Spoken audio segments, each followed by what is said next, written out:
Good evening. I'd like to call this meeting of the Southampton Town Board to order on this 23rd day of October, 2018. Please rise if you're able and join us for the Pledge of Allegiance.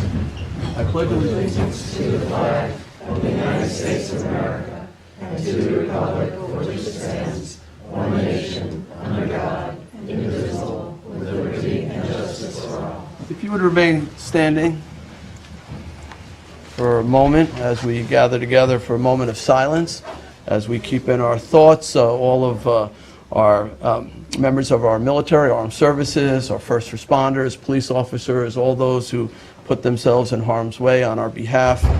Let's take a moment to reflect on the dangers that face them and wish them all safety out there. And we have a nor'easter coming too, so this weekend might be a challenge, but let's all send them our thoughts and prayers.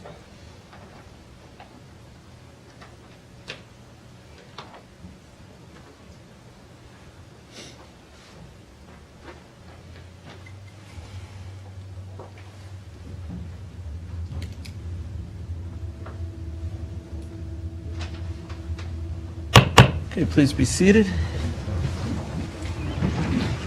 Madam Clerk, would you kindly call the roll? Supervisor Schneiderman. Present. Councilwoman Lofstad. Here. Councilwoman Scalera. Here. Councilman Bouvier. Here. Councilman Schiavone. I believe he's... He'll be here with us in a moment.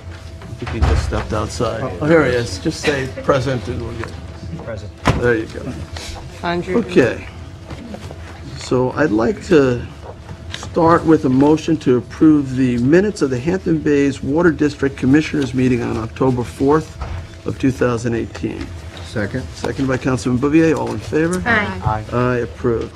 All right, next I'd like to make a motion to approve the minutes of the special town board meeting of October 4th, 2018. Second.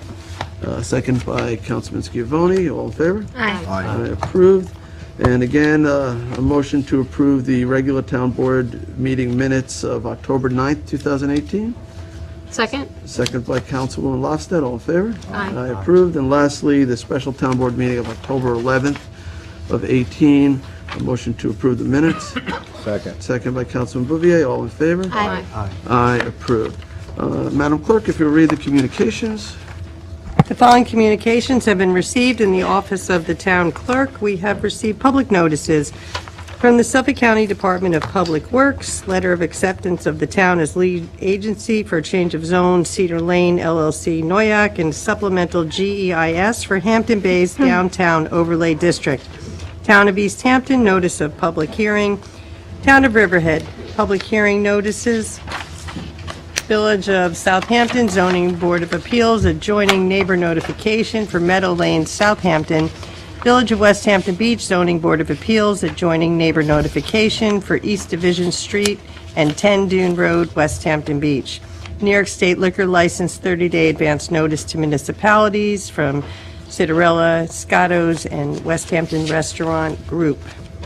PSEG, Long Island, doing business as the Long Island Power Authority, notification of two-way radio system replacement project at the following locations: Springville Road, Hampton Bays, Bridgehampton, Sag Harbor Turnpike and Sag Harbor, Middle Line Highway, Noyak, and Moriches Riverhead Road, Riverhead. Emails, letters, and land use applications have been received regarding the following.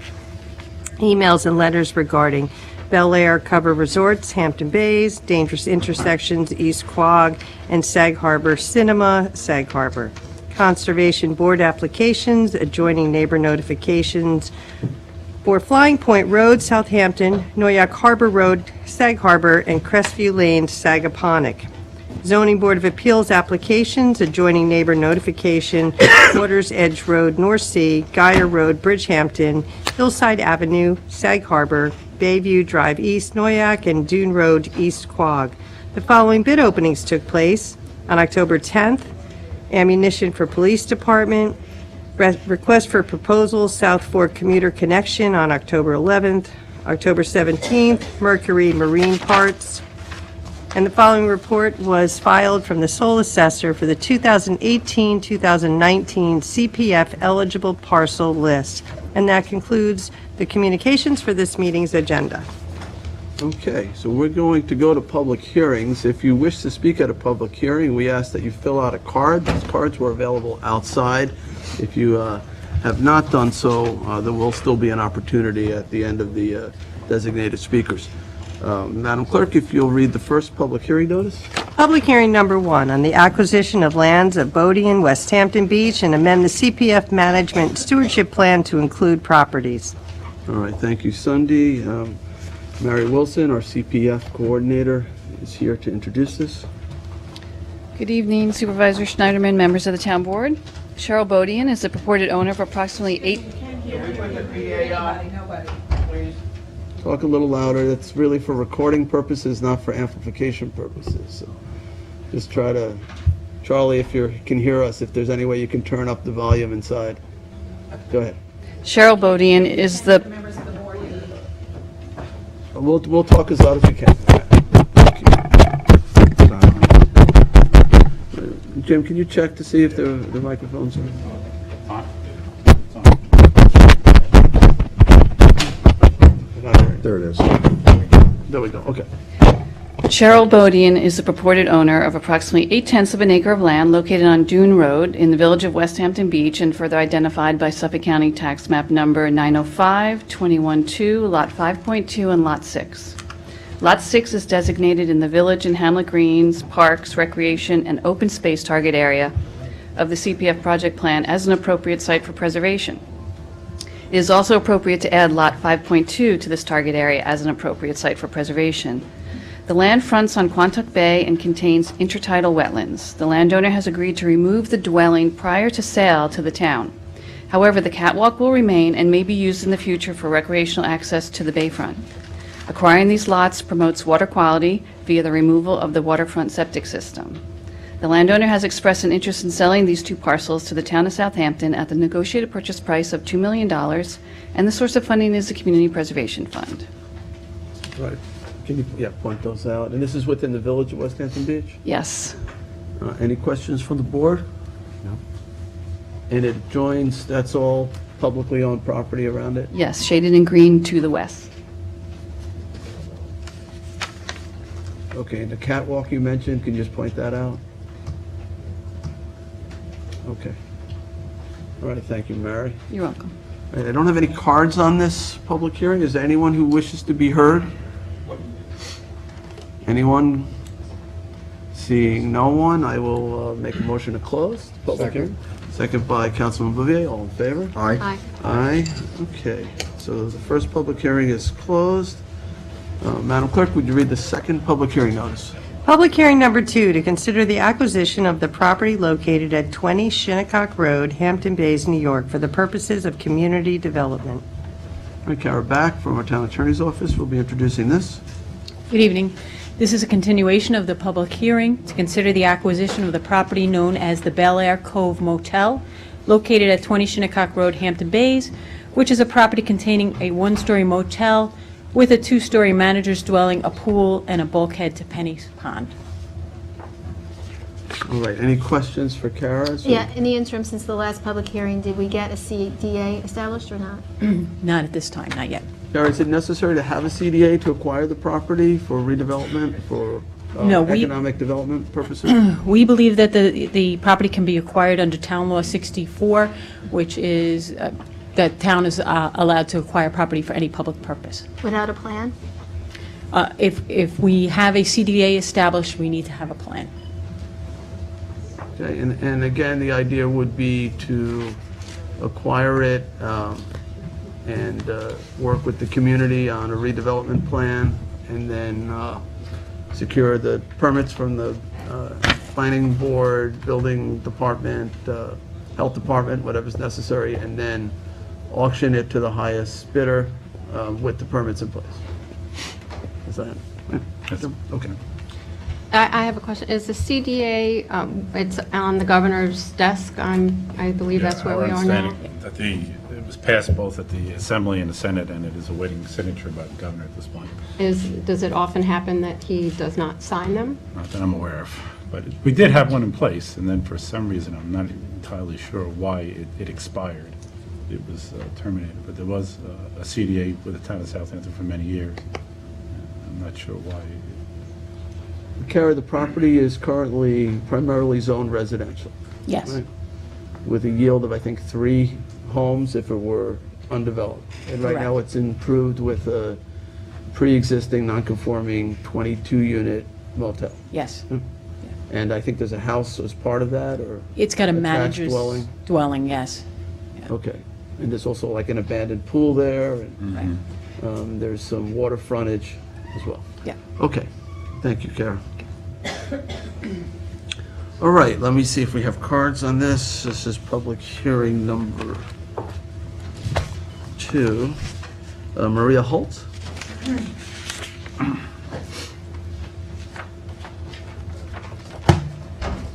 Okay, Mr. Supervisor. Before you speak, just the rules of the game, so to speak. So each speaker is afforded 3 minutes to make their comments known. The clerk will let you know when you're at your last 30 seconds. We ask, even though I say your name and sometimes might mispronounce it, we ask that you identify yourself for our records as you reach the podium. So, Okay. go ahead, Maria. Maria Holtz, and I'm speaking for the Hampton Bays Civic Association. We've sent the following letter to the supervisor and town board members regarding the purchase of the Bel Air Cove Motel. On behalf of the Board of Directors of the HBCA, we'd like to thank you for addressing the future of this property that has been pressing community concern for multiple years. However, we would suggest that a more appropriate disposition of the property would be a purchase through the CPF with a portion of their funds targeted for water mitigation purposes. The property is located adjacent to Shinnecock Bay. Studies have documented that the motel is directly polluting the bay with fecal matter. The motel itself has received multiple code violations for unsafe and unsanitary living conditions. Its use has morphed into permanent residential versus a temporary motel usage. At the initial public hearing held on September 25th, concerns were raised regarding the fate of the current motel residents, rewarding a property owner who has been in violation of multiple codes, the precedent set if the town assumes the role of a real estate agent by buying the property under the authority of the CDA, which has not been adopted, providing all permits which would necessitate design control and then auctioning the property to the highest bidder. Zoning is proposed to be changed from a non-conforming usage in a residential area to an RWB with 1,200 square foot condo units located on approximately 1.2 acres. Our concerns echo the above. We would suggest that the motel should have already been closed due to its myriad of code violations extending over a multi-year period. Its closing would end the direct pollution of the bay and ensure the safety of its residents with a plan by the town and county social services to relocate its residents to safe and sanitary housing. If ever there was a property that fits the criteria for CPF purchase in the highest level target area, i.e. adjacent to the water, this property meets the requirements. If the owner knew his property would not be potentially bought through a CDA that does not currently exist, it might encourage him to be a willing seller under the CPF. The question was not answered at the hearing whether any fines had been paid to date. The precedent has been established to purchase this property under CPF guidelines with the purchase of the Hidden Cove Motel on West Tiana Road in Hampton Bays. This building was directly polluting the adjacent Tiana Bay, and its usage had morphed into residential with multiple code violations. Its inhabitants were relocating and the building razed. The property is now reverted to passive park wetland usage. We would urge you to apply this successful model in consideration of the future disposition of the Bel Air property. Respectfully, the HBCA Board. All right, thank you, Maria.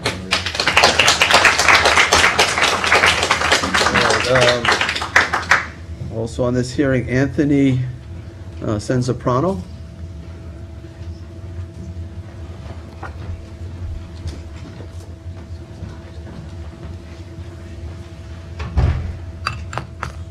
Hello, everyone. First, I'd like to say that I got $2 million of funding for the town of Southampton, including pollution control devices to go into Shinnecock Bay. I never expected a favor from anyone and never asked one. So this thing with Bel Air Cove Motel really kind of irks me because I don't believe taxpayers should be paying the funds for this property in the most heated real estate market that we've known for a long time. The owners should sell it on their own, and maybe then the town should go ahead and say, okay, we'll help with all the permits for whoever buys it, but not to bail them out for doing the wrong kind of things, for getting an accumulation of summonses. They're getting rewarded. I would also like to see a little more transparency to see who has the real estate appraisals. They should be made public. And the owners, Mrs. Jayswall and Mr. Pulmentis, own and operate the Ocean View Terrace Motel without any of the above problems. So that goes to show that they can certainly run the business in the correct way. I really believe that this is a sweetheart deal and it should have further scrutiny. And I'm totally against it to the point that I might consider, it took me 13 years to get the town of Southampton $2 million, and it might take me 13 years to make sure that this doesn't go through in this manner. I feel that strong about it, that it's a private business, tax returns should be looked at, a lot of things should be looked at before anyone makes a decision that the town of Southampton gets into the real estate business, which it doesn't belong using taxpayer money to do that. Thank you. Thank you.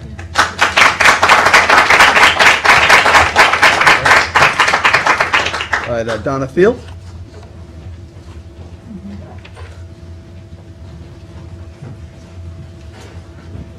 Donna Thiel, I live in Hampton Bays. I don't have much to say, first time in my life, because I'm pretty much out of things to say about all of this. I'll start this way. There are two things before us that I heard at the last meeting and we're going to hear today. One, the town buys the property through the CDA, they purchase it, sell it to a developer with the rights to build luxury condos.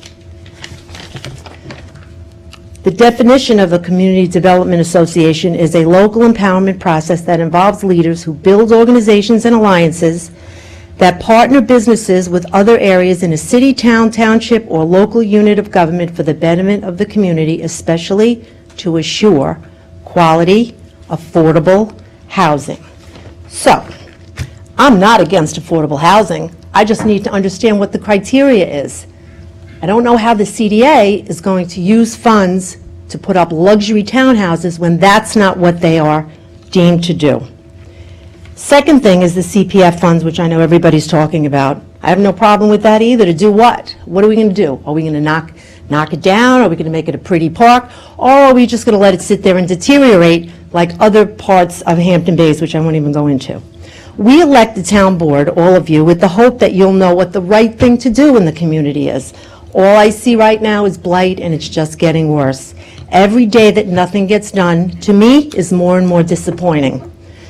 Two things that I live my life by. Keep doing things the same way, expecting different results, definition of insanity. And second of all, your actions are speaking so loud, I can't hear a word you're saying. So in closing, my position on this is do something.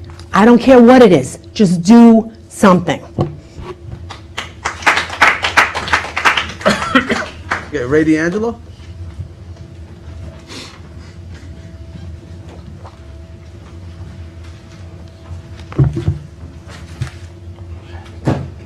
Okay, Supervisor Schneiderman and council people.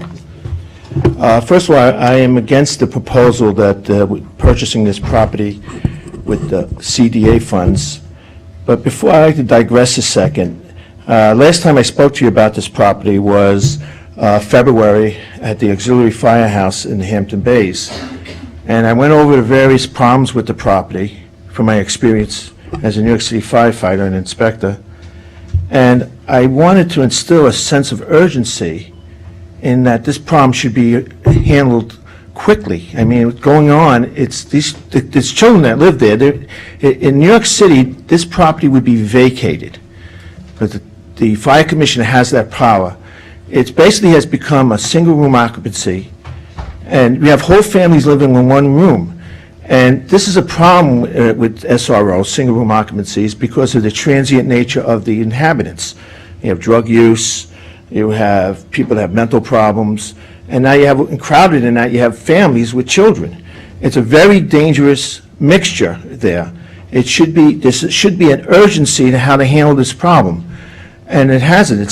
Here we are 8 months later, nothing has been done. This has been going on 5 years. So I want to impress upon all of you that there has to be an urgency to handle this problem.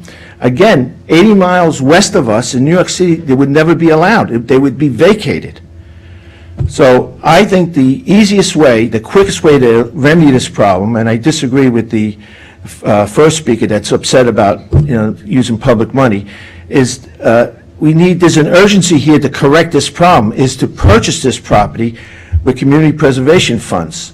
I mean, the money's there, and in view of some of the recent purchases, in Sag Harbor, $10.5 million for an acre and a quarter, $4 million or $3 million for development rights at a movie theater. I think they could very well use, the town agreed $1 million or $1.1 million is a fair price. We could purchase this property, they would vacate it, and I think the CPF fund has to get it with the building taken down. And it's a nice piece. We have a lot of density there. We could put our kayaks in the water in the canal, and this problem would be eliminated. And I, again, want to say this has always been, for me, a safety issue. I hope all the people that live there are relocated in Hampton Bays. It's never been like trying to get rid of people. It's a safety issue, and that's the way the argument should be handled. 30 seconds. Okay, and again, I just want to make the point that we should look at this with some urgency. This is going on. We're coming to the winter where it's auxiliary heaters, where the chance of a fire occurring in that residence is increased. Thank you for your time. Thank you. Gail Lombardi.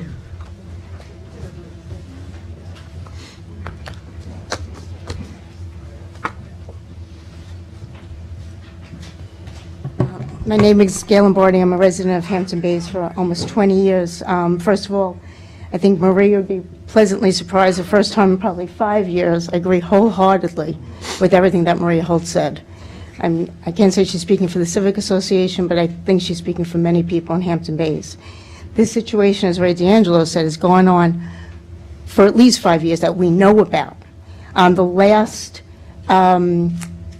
There was a post in 2007 for when that was still a motel, that it was a flea bag motel. So we're going back how many years? So you've known about the unsafe and unsanitary conditions for 5 years, and as Donna Thiel said, ignored it.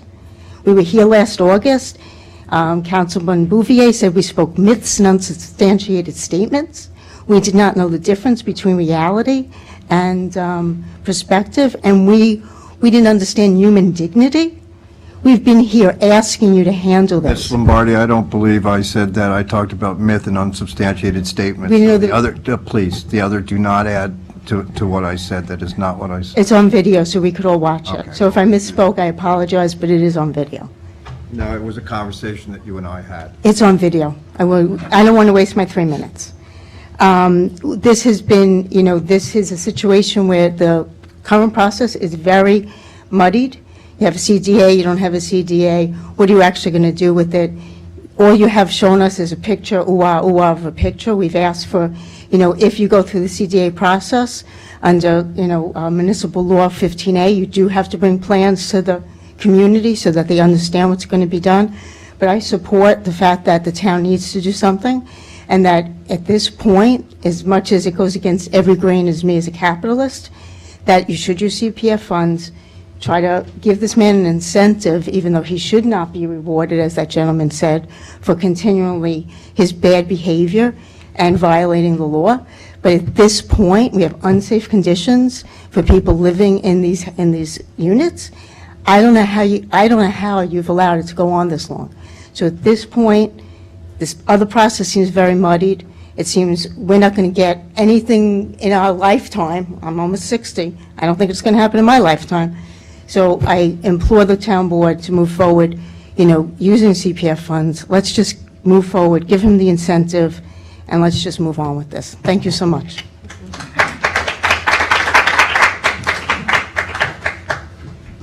Okay, that's all the cards I have. Is there anyone else who wanted to speak on this public hearing?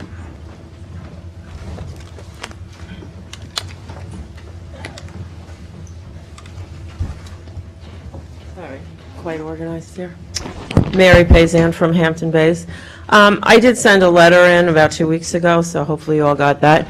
I just want to say that I pretty much agree with everything that everybody has said. And I don't need to repeat all those points, and some of them are in the letter. But I want to add two things. One is, I think Ray spoke of the need for urgency. And in this plan, I don't really think that the plan is a reflection of an urgent solution. I see the plan as having so many problems in the future, and not, just inherent problems where parties disagree or whatever.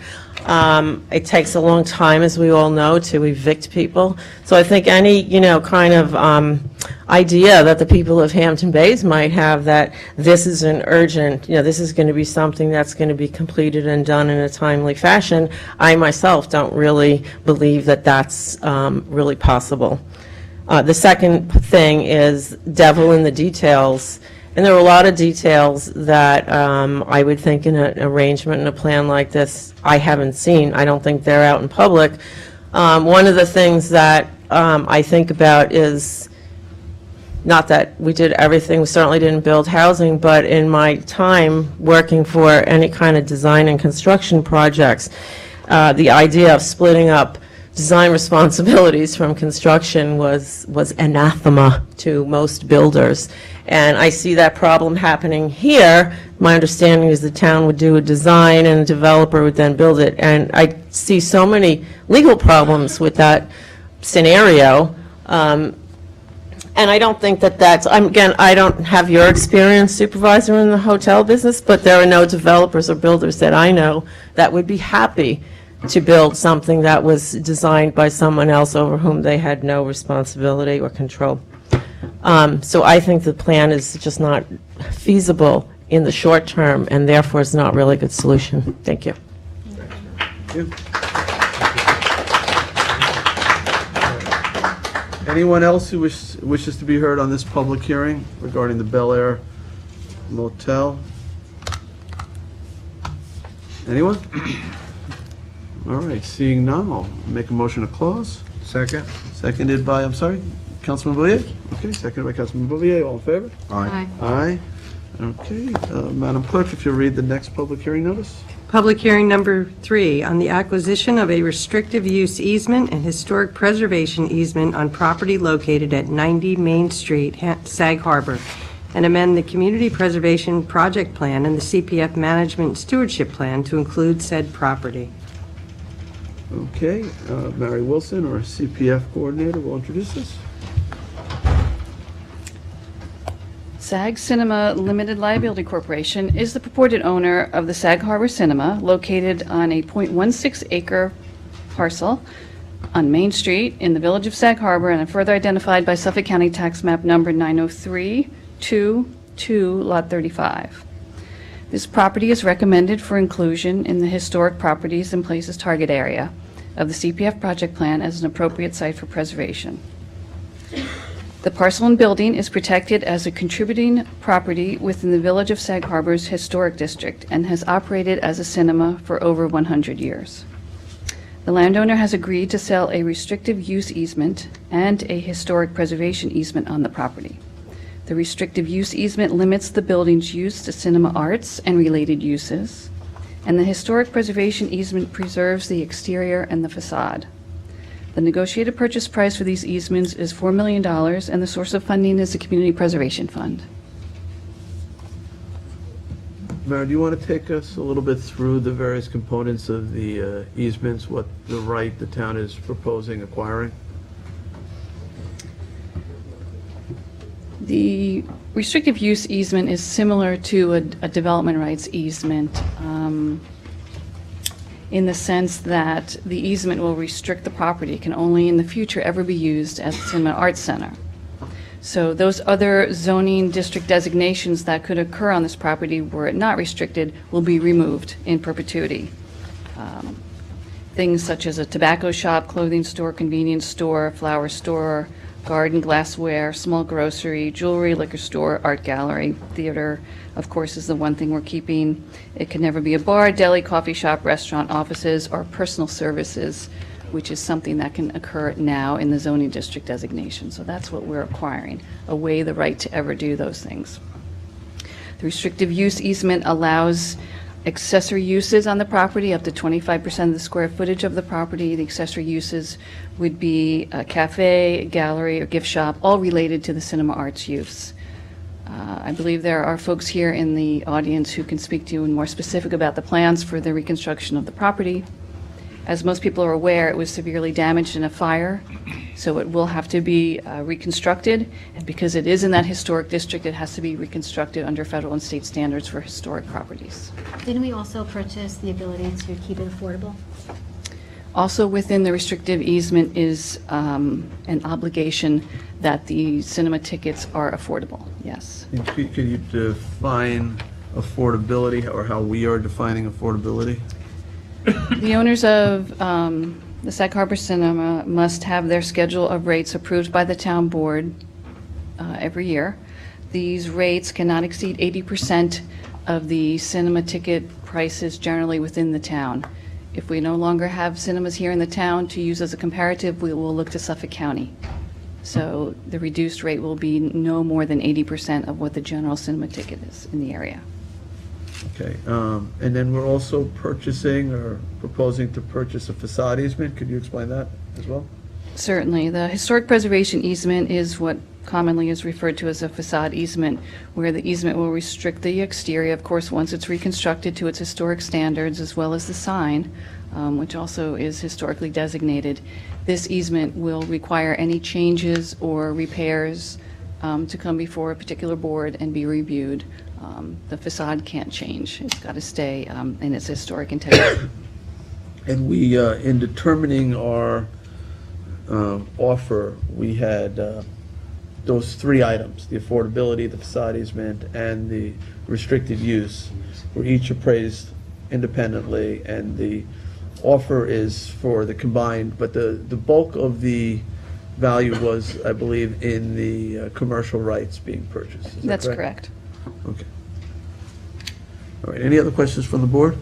The Councilman historic Scrivoni? district that it's in, that's a federally designated historic district. Yes, the contributory properties such as this are also on the National Registry of Historic Places.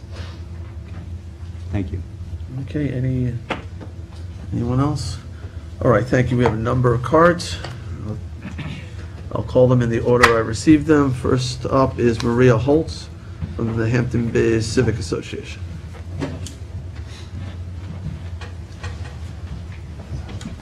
Okay, Maria Holtz, just to be clear, I'm speaking on my own behalf and not on behalf of the Civic. We just haven't even discussed this. So it's just my feeling that being a resident of Southampton, even though I live in Hampton Bays, that's part of Southampton, so is Sag Harbor. And we go there, we use the facilities. They don't have a lot of area that could be designated, and the theater was a very special place. And I think that they actually deserve to have CPF funds allocated to restore that district, not just for us, but for future generations. You see what it did in Riverhead. That theater is beautiful now. So I'd like to see that in Sag Harbor. Thank you. Thank you. All right, April Gornick.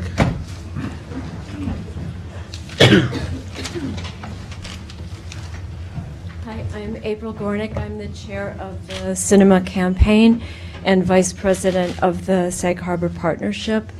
Because there are first responders here, I would like to thank them for their actions when the fire of December 16th, 2016 occurred. Their courage and integrity and quick action was beyond amazing, and we're all so grateful to them. So.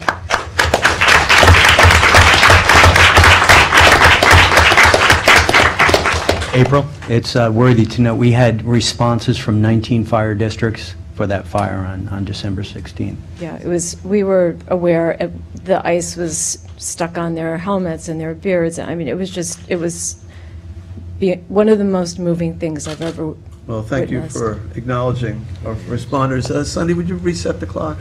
We'll start the 3 I'm minutes. sorry. It's okay. A little off. Anyway. Supervisor Schneiderman and members of the Town Council, thank you so much for this tremendous opportunity. I'm sure you've all seen that construction on the cinema is well underway, and we're currently beginning the process of seeking experienced first-rate staff to operate and manage what will be a not-for-profit cinema arts center for the whole East End. We have reviewed and understood the restrictions and obligations of both easements.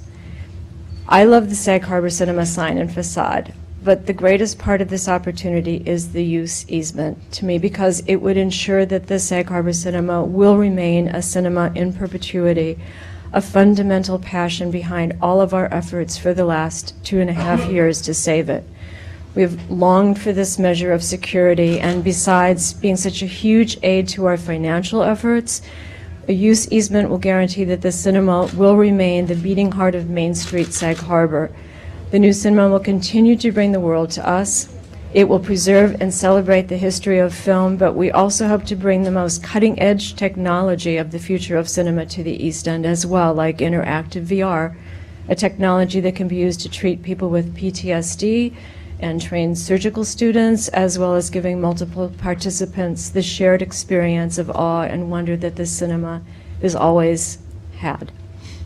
On our cinema and advisory boards, we are proud to have members from both the local community and those who have broad experience of cinema, from Julie Andrews and director Rob Marshall to Minerva Perez of OLA, who's here tonight, to Tara Fordham of Bridgehampton National Bank, my buddy, to Wendy Keys, who is the former head of the Film Society of Lincoln Center. We've gotten unparalleled help, and this is all volunteered help from all of these people.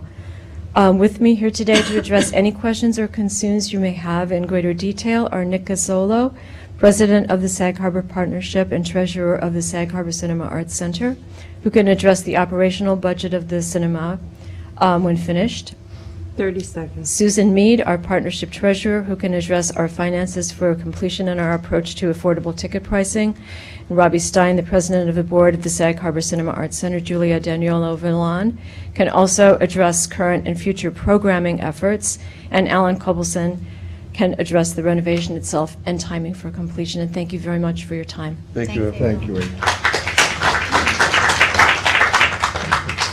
Okay, what I'm going to do is I'll call the speaker. Yes, Nick, you're next. Nick Scazzolo, and I'll also mention who's on deck so that person can queue up so we don't waste time as people move through the aisles.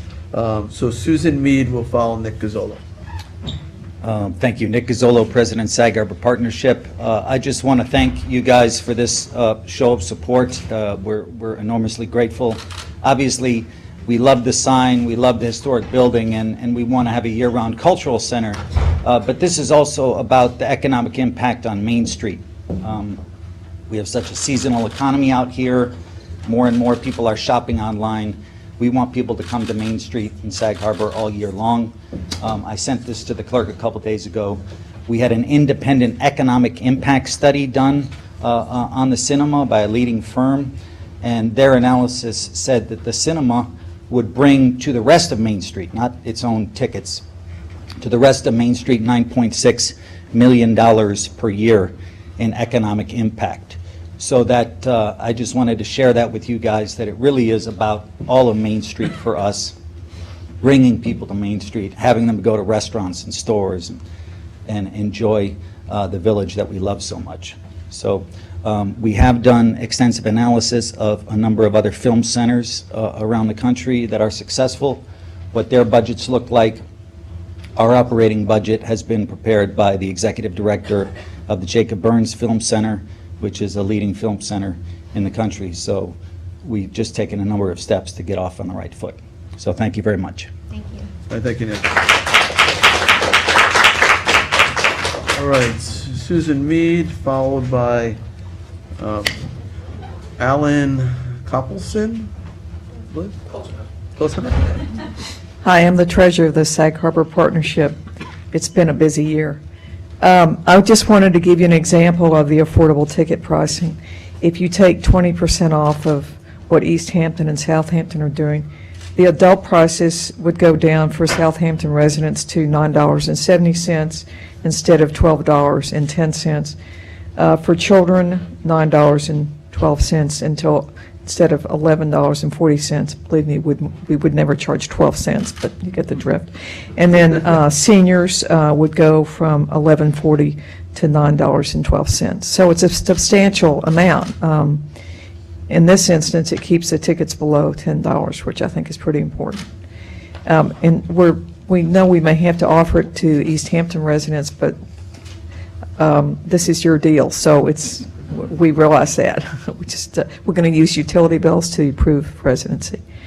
And then I just want to let you know that we have, assuming the great thing about this is we hopefully can deliver the facility with no debt and fully paid for and have enough money to hire first-rate staff. This purchase is the key to all this, and it's besides the ESD grant that we received last year, it's absolutely the most important. We have about 5.2, assuming that we can meet the reimbursement requirements for ESD, et cetera. But we have a number of grants outstanding that are pending. If we get those, we absolutely have enough to do a full year with no cash flow worries, and after construction is complete. So, as I said, you're the biggest piece of this. Thank you very much. Thank you. All right, Alan, you're next. Robert Stein will follow. Good evening. I am the architect for the project and been involved with this. Sir, I'm sorry, you're going to need to stay near the microphone in order for it to be picked up. Okay. My name is Alan Kopelson. I'm the architect for the project and have been involved with the Sag Harbor Cinema Arts Center for many years. And I'm very proud to be here tonight to present this. And actually, I'm going to start from where I was going to end because I realize now I only have 3 minutes. So let us start with the historic elements that we're going to bring back to the cinema. The first one, the most important one, is the front of the building. It will be fully restored exactly as it was. We fortunately had drawings, measured drawings of the cinema prior to its burning. And that was all digitized drawings. We also were able to recover the actual drawings by the original architect for the building, John Eberson. So we have all that data. We also were fortunate enough, the firemen helped us save the sign. The sign has been fully restored. It's ready to go back as soon as the front of the building is up. If you've seen the construction going on, the front of our building will be up in about 3 weeks. It will not have the sign at that time. We're going to wait until the spring to put it on. But the sign, this front will be up, and we're going to put our scrim back again. Other elements that we were able to garner from the building, one of the big ones was the interior had a wall covering, a fabric wall covering, and we're going to have it remade, replicated, and use it within the interior of the theater. Other elements, we were able to actually save 3 of the exit signs, the Art Deco exit signs. We're reusing those, we're having them reconditioned, and we're going to have 2 additional ones made since we have 5 exits. We had also, we're able to save these light fixtures that were placed within the building and one on the outside. We were able to salvage 2, and we are going to have 9 when we're finished. They will be replicated identical to what was there. And then the most important thing for the interior is the end panels for the seating.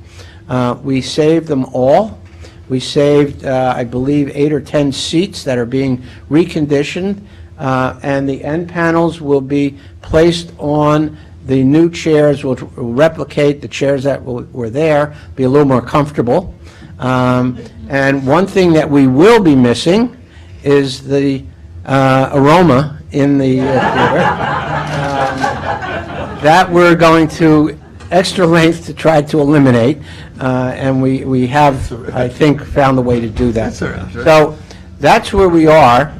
The project is moving along very nicely. We have a great construction crew out there and a terrific building committee and a great group to work with. So I thank you for even considering us for this grant. Any questions? You want to see the layout of the building? I'll go over that with you if you'd like. I don't think it's necessary. Okay. So thank you very much. Thank you. Thank you.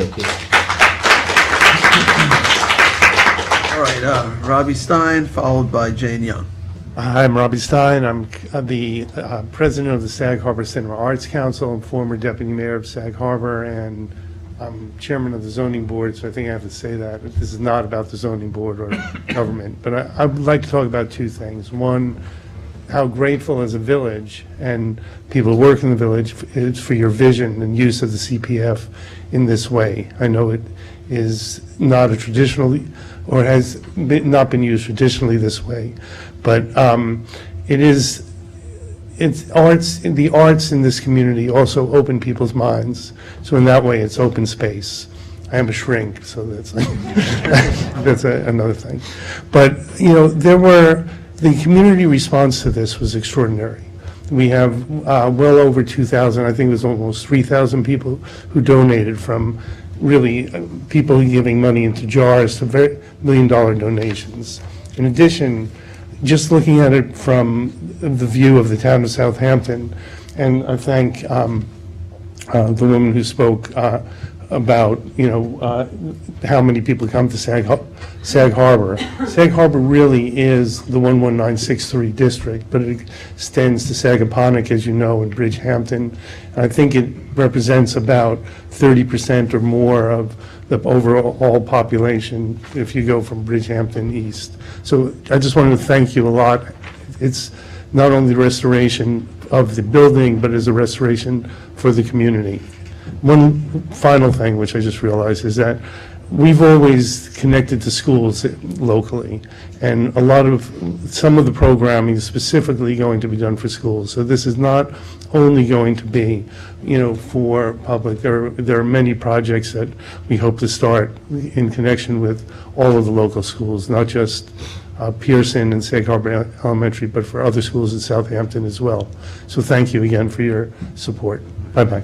Thank you. All right, Jane Young, followed by Robert Anrig. Good evening, Supervisor and council members. My name is Jane Young. I'm a board member with a local organization called Save Sag Harbor, which was founded 11 years ago. I'm just going to give you a little overview on Save Sag Harbor so you can understand why we are here passionately tonight. Save Sag Harbor was started as a community-based effort to keep Sag Harbor from becoming overrun by big chain stores, and to make that family and locally owned businesses can continue to thrive there. We want to protect the sustainability of Sag Harbor's many small stores and the social, cultural, and environmental aesthetics of the village. This realization has evolved into the larger goal of maintaining scale and quality of life in the village through oversight on both the commercial and residential zoning codes in Sag Harbor. So we are proudly here tonight in full support of the easements that you are looking at giving to the Sag Harbor Cinema. We believe this is one of the most important initiatives for the long-term preservation of the economy, spirit, and character of Main Street, Sag Harbor. which is a historic registered district. The Board of Safe Sag Harbor has met with key representatives of the Board of the Sag Harbor Partnership and government officials. We have carefully reviewed the language and details of the proposed easements and looked at the proposed financing governance for the cinema. We have also reviewed the history and language of the Community Preservation Fund law. We agree that this proposal warrants our complete and enthusiastic support. We consider it the ultimate protection for Sag Harbor Village, and it is one of our jewels in the village in terms of Main Street, historic buildings, and also economic engines. So we hope we get a yes vote tonight. Thank you very much.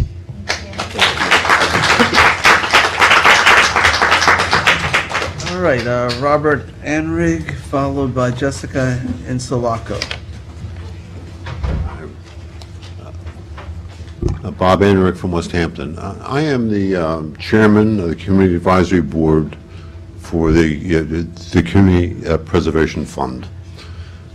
This proposal for the Sag Harbor Theater was brought to us last December for the acquisition of the 2 easements, and it was voted unanimously by the members of the advisory board to decline it in the strongest terms. We felt that the purchase of the commercial easement, although very creative and inventive, was the first time anything like this had been done, and we were strongly opposed to that.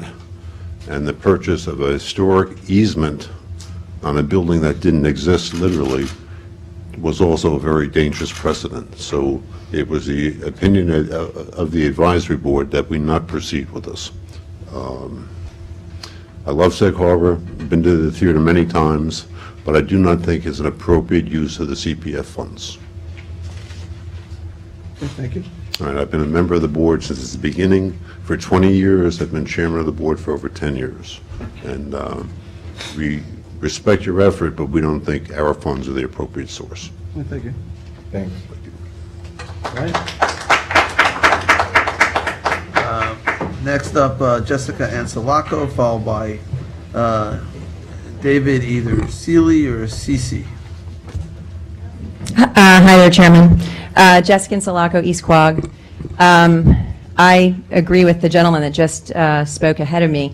I love Sag Harbor as much as most people in town, and I'm glad the cinema is being rebuilt. My husband was one of the firemen that was there helping to put that fire out. And I'm also very glad when I was reading the Village Code today in Sag Harbor Village Code that this building is already protected by numerous historic district laws, including those in the village of Sag Harbor. So it's already a historic building, it's already in a historic district, so it already has a lot of restrictions that are already in place for this. So I'm really not glad about the fact that you're considering spending about 10% of the annual CPF fund to preserve the facade in use, which for all practical purposes seems to be already protected. So there are a number of other issues that need to be addressed by the town's CPF and other funding mechanisms. For example, let's buy the motel in Hampton Bays with CPF that these people have been running with all the headache that has been entailed by residents for years. But I guess Hampton Bays, you're not a village yet. You don't have the same people speaking up for you yet. Find some money to put a Suffolk County water main in East Quogue, so everyone can have access to public water and fire protection that meets current fire codes, which we do not have right now. So I'd ask you to consider using this precious CPF funds more wisely across town. I think that $4 million for what is a lovely theater and a private concern, a privately held business, is already protected, and I don't think it's a good use of our taxpayer money.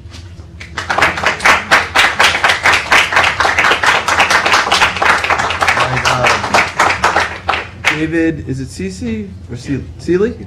Seeley. I pledge to donate to the Sag Harbor Village myself, but I also want to say that it's not a good use of the CPF funds. Setting a dangerous precedence going forward, I don't think it's a good idea. When we voted on this a while back doing for the water quality issues, I thought it was a halfway decent idea. I've come around on that. It is a good idea for the water quality. I think it should even be increased now.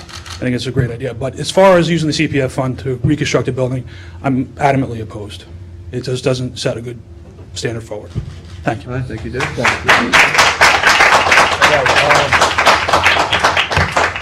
think that's the last card I have on this. Is there anyone who has not spoken who wishes to be heard? Minerva?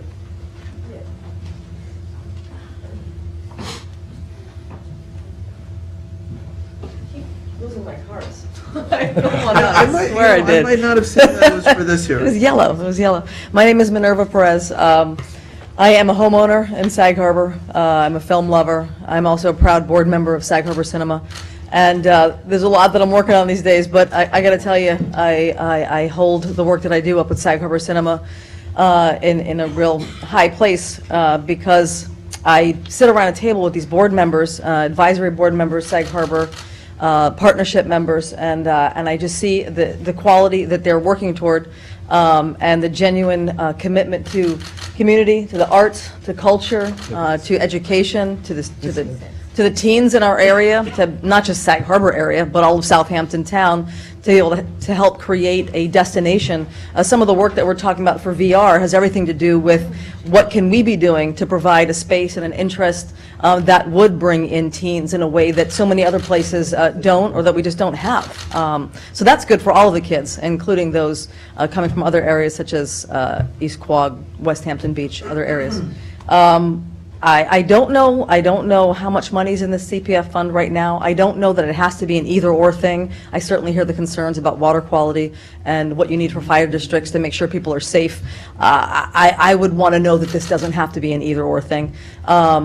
But I do want to say that sitting around the table with the folks that I'm sitting around and their commitment to making sure that this is not some overarching, inaccessible, sort of highfalutin, only certain people can get the films that we bring out. That is not what's going on here. There's some great programming that's being looked at already by Julie and other people on the board that will appeal to a wide range of audience goers, and it's really a fantastic and amazing project that's happening, and I'm so proud and I'm so excited and thankful for this even being on the table. So thank you all. Thank you. Thank you, Minerva.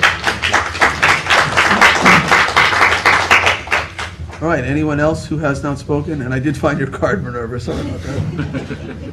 Anyone else who wishes to be heard who has not spoken? All right, seeing none, I will make a motion to close. Second? Seconded by Councilman Schiavone. All in favor? Aye. Aye, approved.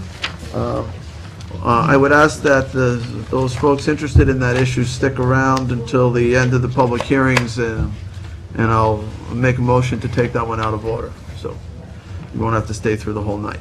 All right, Madam Clerk, if you read the next public hearing notice. Public hearing number 4, to consider any increases proposed in the maximum amount to be expended annually in the town of Southampton special districts. Okay. I think we're going to go right to the cards here. We'll start with Judy Posnick, first card I have.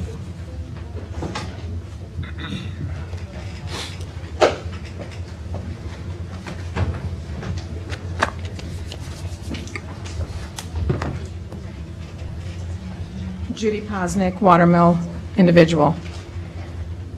911 medical calls have required response times to assemble a necessary crew. Without a necessary crew, another agency must be requested to respond after 2 minutes for major emergencies and 4 minutes for standard emergencies. The dispatch attempt to get necessary crew before the cutoff time is called a Signal 3. For the months of highest population, June 6th to October 10th, I compared 2018 call volume and response times with data from the same period from 2013.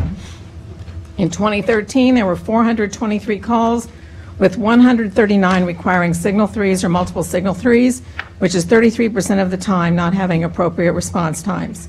In 2018, there were 415 calls, slightly less than 2013, 185 calls requiring Signal 3s or multiple Signal 3s, which is 45% of the time, more than 2013. So almost half of the time, SVA does not have appropriate response times. Yesterday, I met with the supervisor and other town employees. First, the supervisor stated that the reason for a new building for SVA is because the town wants, quote, consistency, unquote, between buildings. What does this mean? Square footage, number of ambulances, lot size, refrigerator, toilets, sofas, chairs. The current building is adequate. It houses ambulances, includes an extra bay, has space for equipment, supplies, meetings, trainings, is air-conditioned, has a kitchen, 2 half-baths, at least 1 sofa, 1 lounge chair, and it also has a desk as well as numerous chairs. Further, volunteer membership has not dramatically increased in the past 20 years. The consistency statement is ludicrous. Each of the 4 ambulance districts serves different amounts of people over different square miles. Second, the supervisor stated the SVA building is the oldest. Incorrect. Flanders is the oldest. Third, the supervisor stated that a new building would draw more volunteers. If a shiny building with amenities of a new home increases volunteers, rather than volunteers' desire to serve the medical emergency needs of the community, I call this a problem. A new building will not remedy poor response times because a building does not respond to emergencies. The town should address the problems of SVA's response times and also see if other districts have the problem.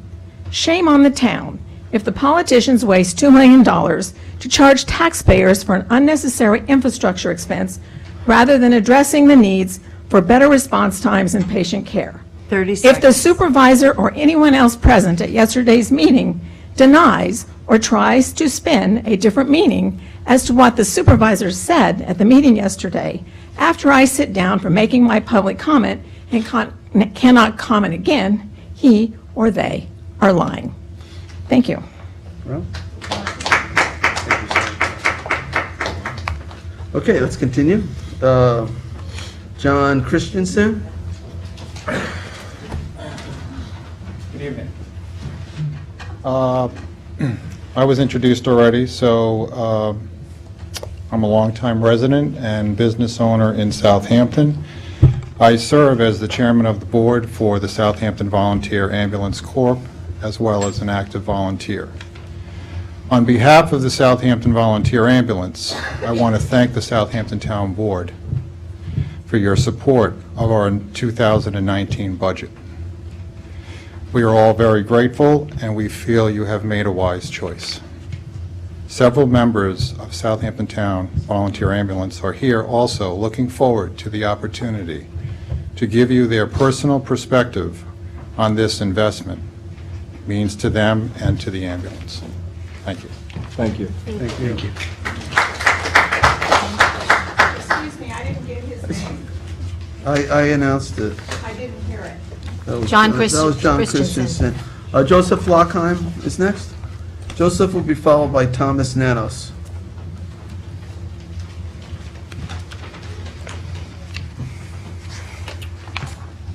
Good evening. My name is Joe Lockheim, and I'm the treasurer for the Southampton Volunteer Ambulance.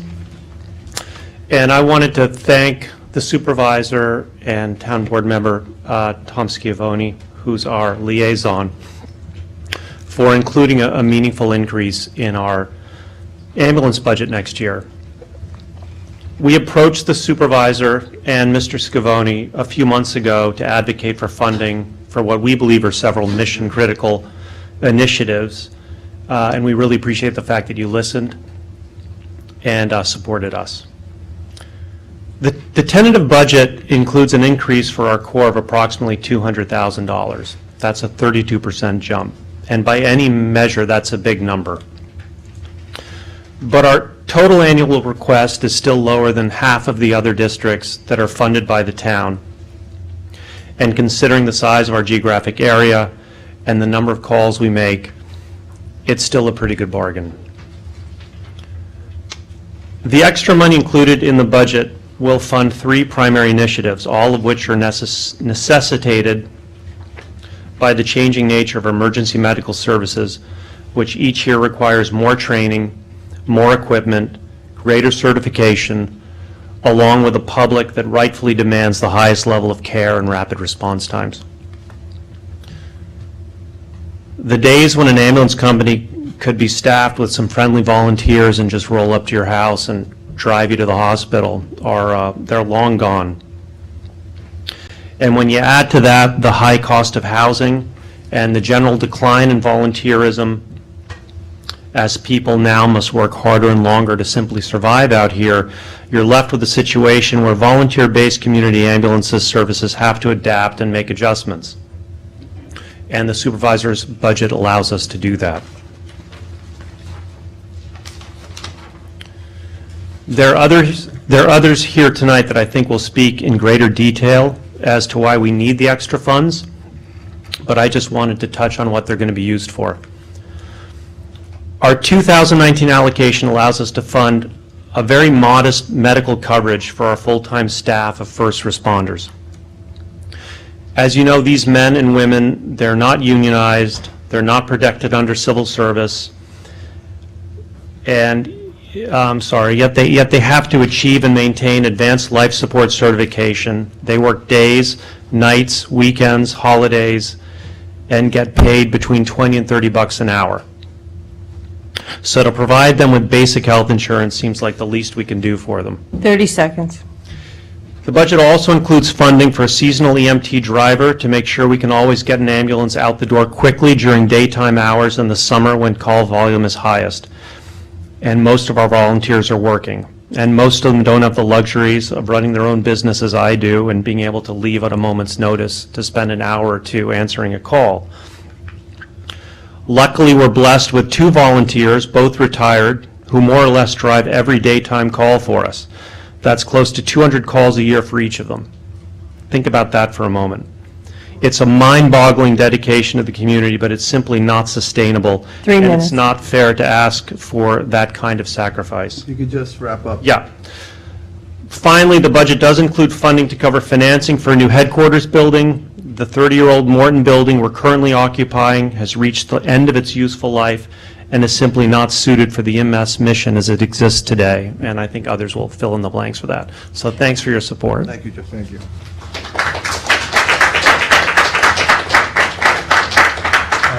Thomas Nanos, followed by Max Minore. Tom had to go on a call, so he won't be here. Appreciate that. I will put that aside if he returns. Max, I'm sure I botched the last name. Thank you very much. I'm Dr. Max Minorop. I'm one of the ER physicians at Southampton Hospital, the chairman of the county REMAC, which is the advisory board for all advanced life support protocols in the county. And I just wanted to speak briefly to support the Southampton ambulance, volunteer ambulance in their endeavors here. I'm the medical director for the Southampton ambulance as well as East Hampton, Hampton Bays, and East Quogue. To speak simply, the facility in Southampton is very outdated and certainly not at all congruent with the other ambulance, barns within our community. EMS has come a long way in the past decade. What we do now is not something that simply, as we used to call it, the Jolly Volley can do. The skills and the protocols that we've given to our advanced life support paramedics are very advanced. I mean, these are the people who are going to be saving your life when you have a heart attack at your house. Nothing that if they can't do their job well, if we can't have them regularly in-house and out to a call in a reasonable time frame, nothing that we do at the hospital will matter. For what they are earning, many of these people have to work in multiple ambulance houses simply to survive. And for me as a medical director, to be able to have at least 1 to 2 regular paid paramedics that can afford to work in one ambulance house and be the lead person there to help us with controlled substances, day-to-day running, all of the things that are required to provide quality advanced life support now is very important. We have a high turnover rate in this position typically because we don't support it like a typical medical job. We look at them as paramedics, they're fly-by-night folks. If you were to suggest that all the nurses at the hospital not have benefits to work there, how far and how well would that go? And these are people who are providing very often the same level of care as a critical care nurse. So I would ask that you all support this, give them, everything they need to be able to provide the services we need to keep the members of our community safe. Thank you. Thank you.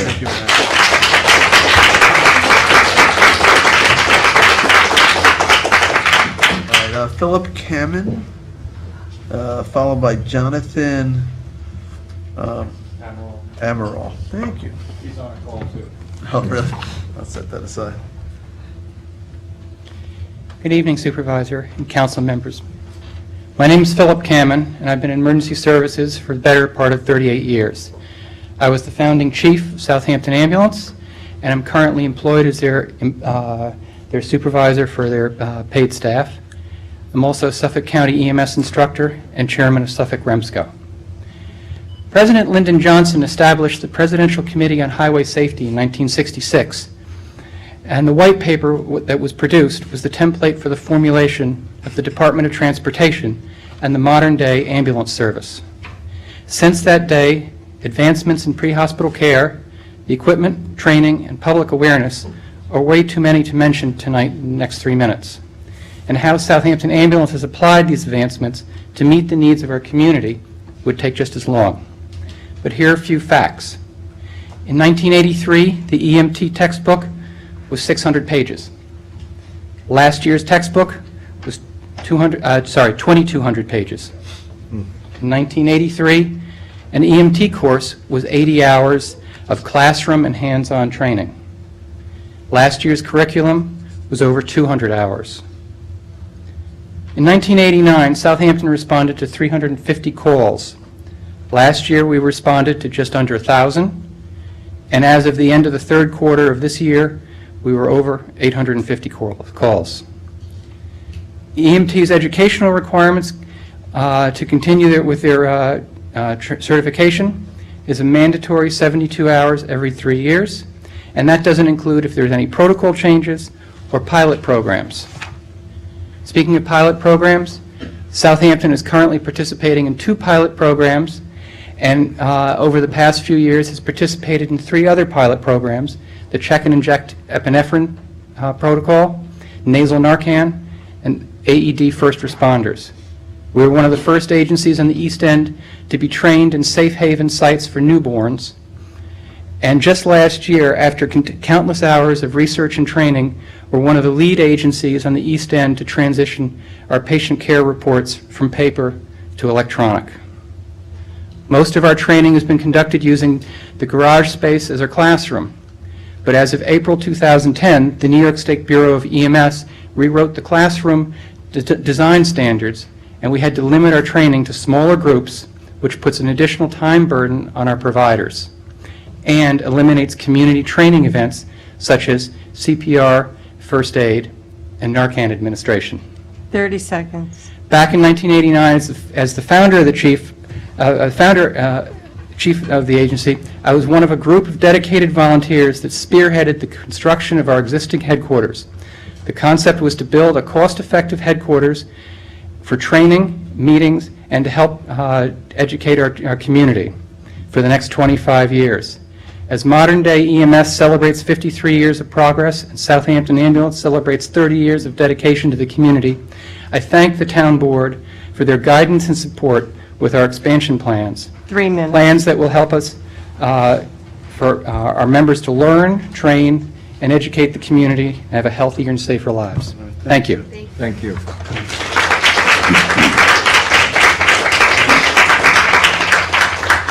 Neither of the two, Thomas Nanos are here still, and Jonathan Amaral is still on a call, so we'll go to Adele Christensen.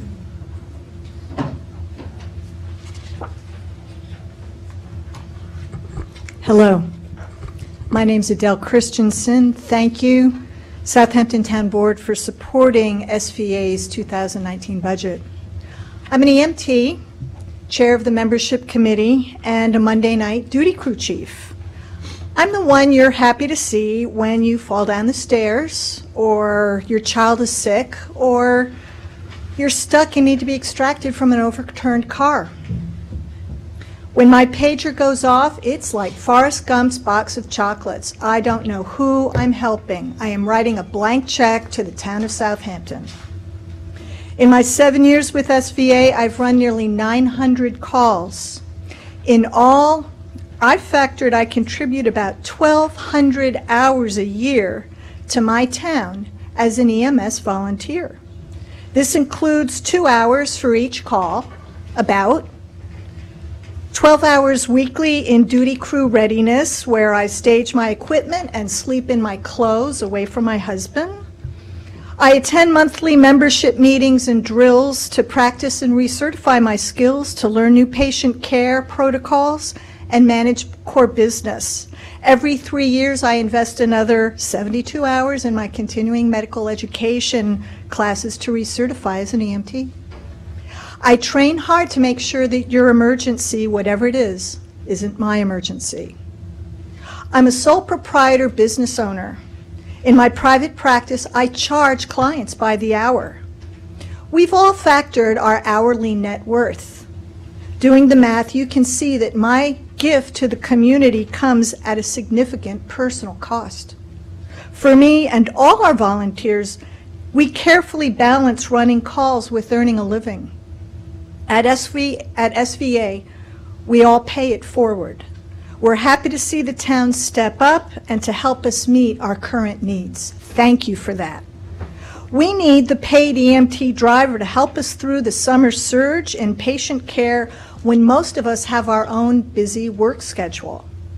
With unemployment and median wages at an all-time low, we have to offer a living wage and rudimentary health and vacation benefits to retain good paramedics. And mostly, our headquarters no longer meets the demands of a modern-day EMS corps. Our new building will bring us up to standards commensurate with other EMS agencies like Hampton Bays and West Hampton. Currently, we meet and drill in the ambulance garage, which is not up to the Bureau of EMS code. 30 seconds. Thank you. Apart from our central meeting space, we need a designated training room and more training in breakout rooms to meet the demands of modern-day EMS education and accommodate the various business of our officers and committees. Like most 24-hour emergency service headquarters, we need separate bunk space and shower facilities in order to be clean, rested, and presentable for our patients while on prolonged duty crew. Whether for department meetings or drills or hosting intra-agency training sessions, our current kitchen facilities are undersized and don't meet current health standards. 3 minutes. Thank you, Town of Southampton, for helping us to create a facility that brings us into the 21st century. Thank you very much.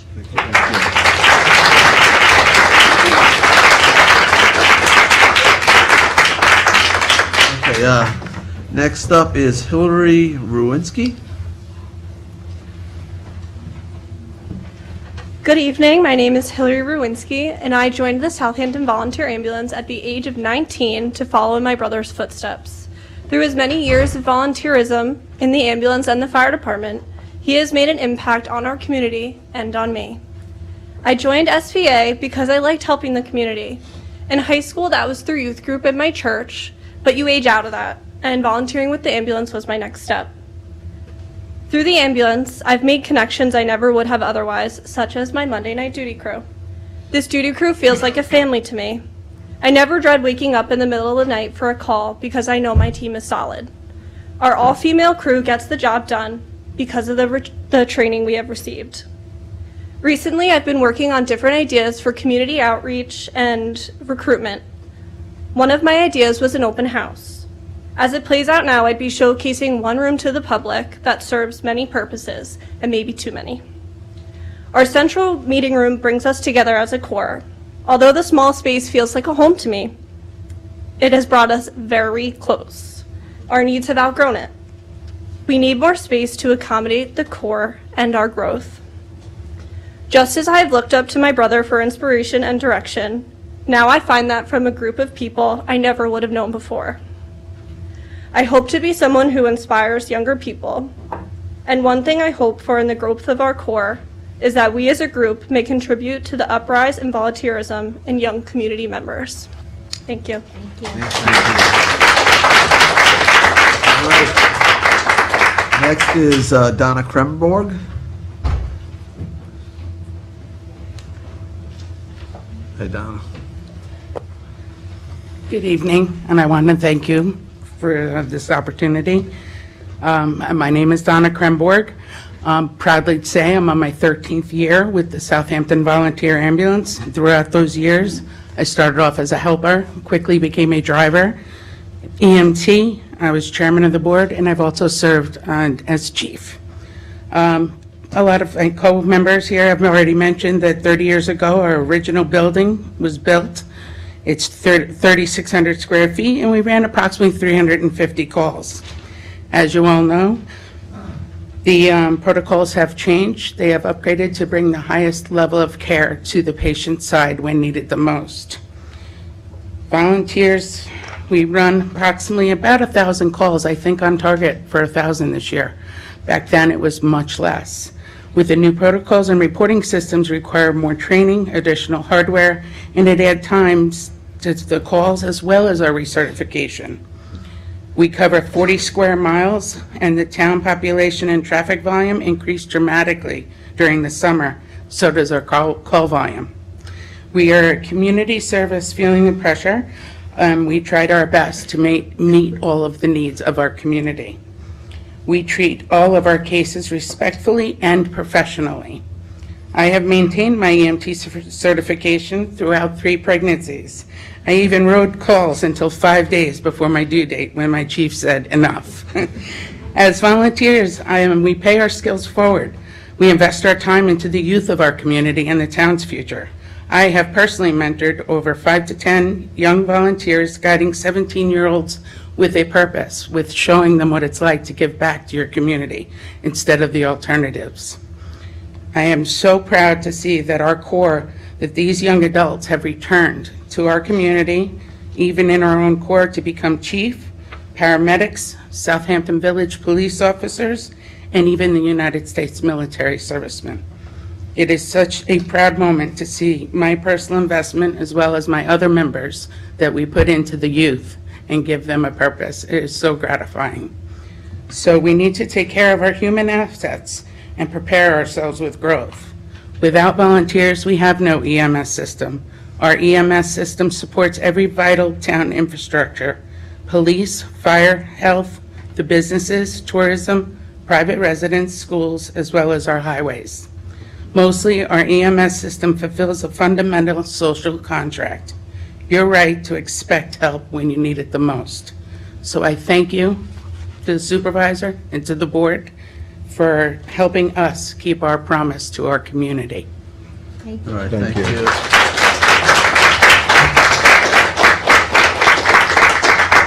All right, the last card I have, I'm having trouble reading the handwriting, Zanetta, is that right?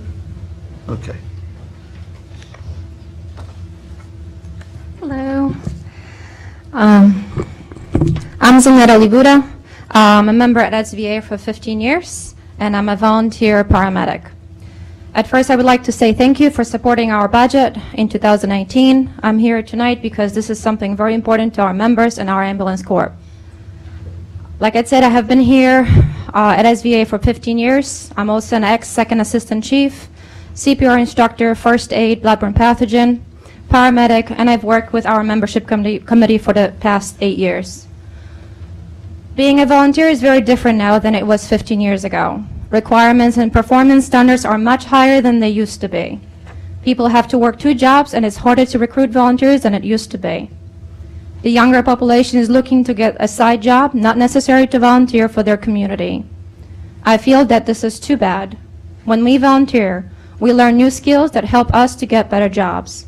When we volunteer, we build our future while we help others. In my 20s, I worked as a babysitter and waitress. I needed CPR for both jobs. At that time, the only place you could learn was at Suffolk Community College, or about an hour's drive up island. Once I was trained as a CPR, first aid, and a bloodborne pathogen instructor, I was able to bring this training to Eastern Long Island. This was fun, so I became an EMT. Then I wanted hands-on experience, so I joined SVA as a volunteer, so I could practice my pre-hospital medical skills. The more ambulance calls that I responded to, the more skills I wanted to acquire. Now, after thousands of hours of training, I'm a paramedic. I have also achieved being a medical assistant for a local doctor. I believe SVA could expand outreach to the community if we could offer citizens and businesses skills they need in their lives and on the job. In order to do this, we need appropriate training facilities. We live in an area where building constructions and landscaping are important. Businesses, sectors in the Southampton economy. Currently, all landscaping companies recommended by OSHA get CPR and first aid certification for all their employees. This past summer, I had an opportunity to train 30 employees at landscaping company, but I had to bring this request to my church because SVA was not big enough facility to offer my community. This felt like a bad joke. I feel like every time we miss the opportunity to provide training, we also miss an opportunity to recruit and model volunteerism. SVA businesses, citizens, and young people are missing out. Thank you for listening. Thank you. Okay, that is the last card I have. Is there anyone who has not spoken who wishes to be heard? Brian?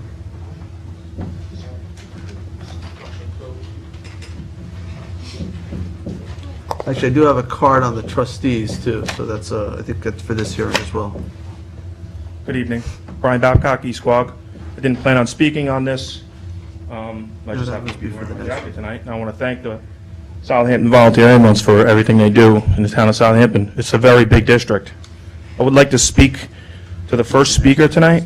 I believe it was the woman who spoke about some statistics. I just want to say that in 1997, if there wasn't EMS in the world, my life would have gone a lot differently.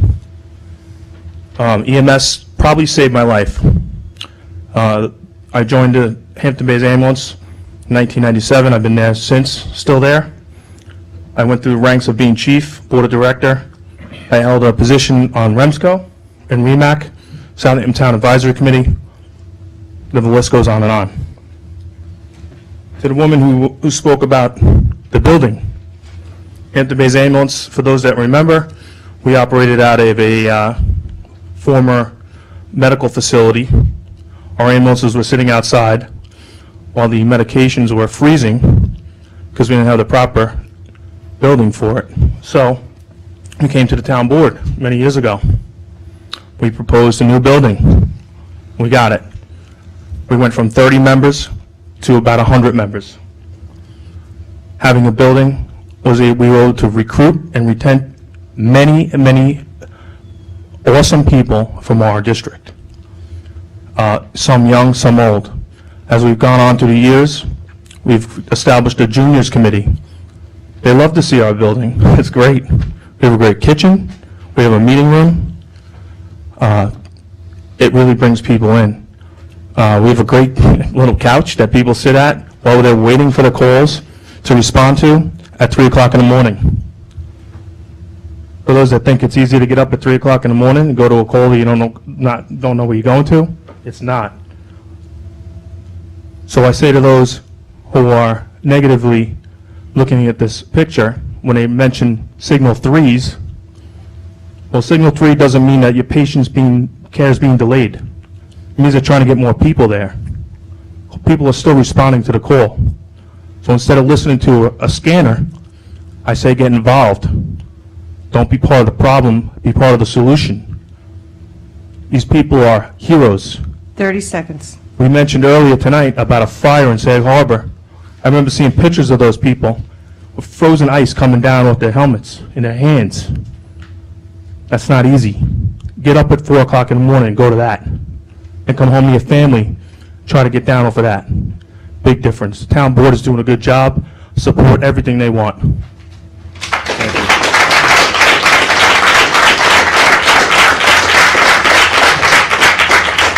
All right, so I think the trustees want to speak at the 5th public hearing. So I think, Ed, you want to speak on the regular budget, right? Not the special districts? Okay.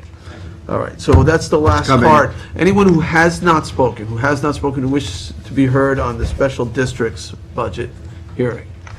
All right, what I'd like to do is adjourn this actually to... Excuse me, I just wanted to... I'm sorry, ma'am, you have already spoken. So I just want to give this to the clerk. okay. So I'd like to adjourn this to 11, the November 13th meeting at 1 PM. Len, is that typical standard practice? Our controller is to have 2 hearings on these? Yes. All right, 2 dates, okay, so this will, you don't have to come back and say it again, we heard you. If you want to, you're certainly welcome to, and anyone else who has not been heard has an opportunity to speak. So that will, I'm making a motion to adjourn this public hearing to November 13th at 1 PM here at Town Hall. Second. Seconded by Councilman Scalera, all in favor? Aye. Aye. Okay, Madam Clerk, the last public hearing Thank you, notice. guys. Thank you very much. If you're exiting, just please do so as quiet as possible. And thank you, those who are volunteers, thank you for your volunteerism. Public hearing number 5 on the 2019 preliminary budget. Okay, I have one card, the Southampton Town Trustees, Ed Warner, the president of the trustees. You want to come forward? It's Scott Horowitz, who is the treasurer. The whole board here. Oh, we got more. And Welker, trustees. Bill. Bruce Stafford is here, so we got 4 out of 5. Not bad. Evening, Supervisor. Town board members, I just want to thank you for your past support of the trustees and helping us do our job well. We're here to, bring a few points forward to you. One of the things I'd like to have addressed in the preliminary budget is staffing in our office. As you know, we have, mostly part-time staff in there, seasonal staff. It's been working somewhat, but it's been kind of dysfunctional as of late.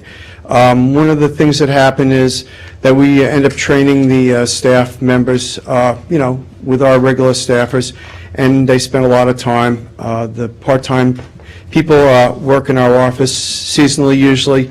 By the time the summer's over, their season is pretty much over, their ability to work, and it leaves our staffing very short. So what I'm asking for is consideration of one more full, staffer in our office so that we can train them and then they can be in there and have some longevity and to do a good job. Because a lot of our permits and a lot of stuff that we do is very difficult and, it's a long learning curve for them to acquire the knowledge of working in the office. So I think it would be make our office work more productively, and we would be able to give more back to the public. Thank you. Thank you. Thanks, Ed. Thank you. Good evening, Supervisor Schneiderman, members of the board. My name's Ann Welker. I wish to take this opportunity to thank you on behalf of Southampton Town Trustees. The trustees are here this evening to thank you for your creative thinking, your consideration, and hopefully, ultimately, your support. At present, the trustee office functions with 4 full-time employees and 4 part-time positions. The staff in the office is amazing. They work together as a team to process over 10,000 permits per year.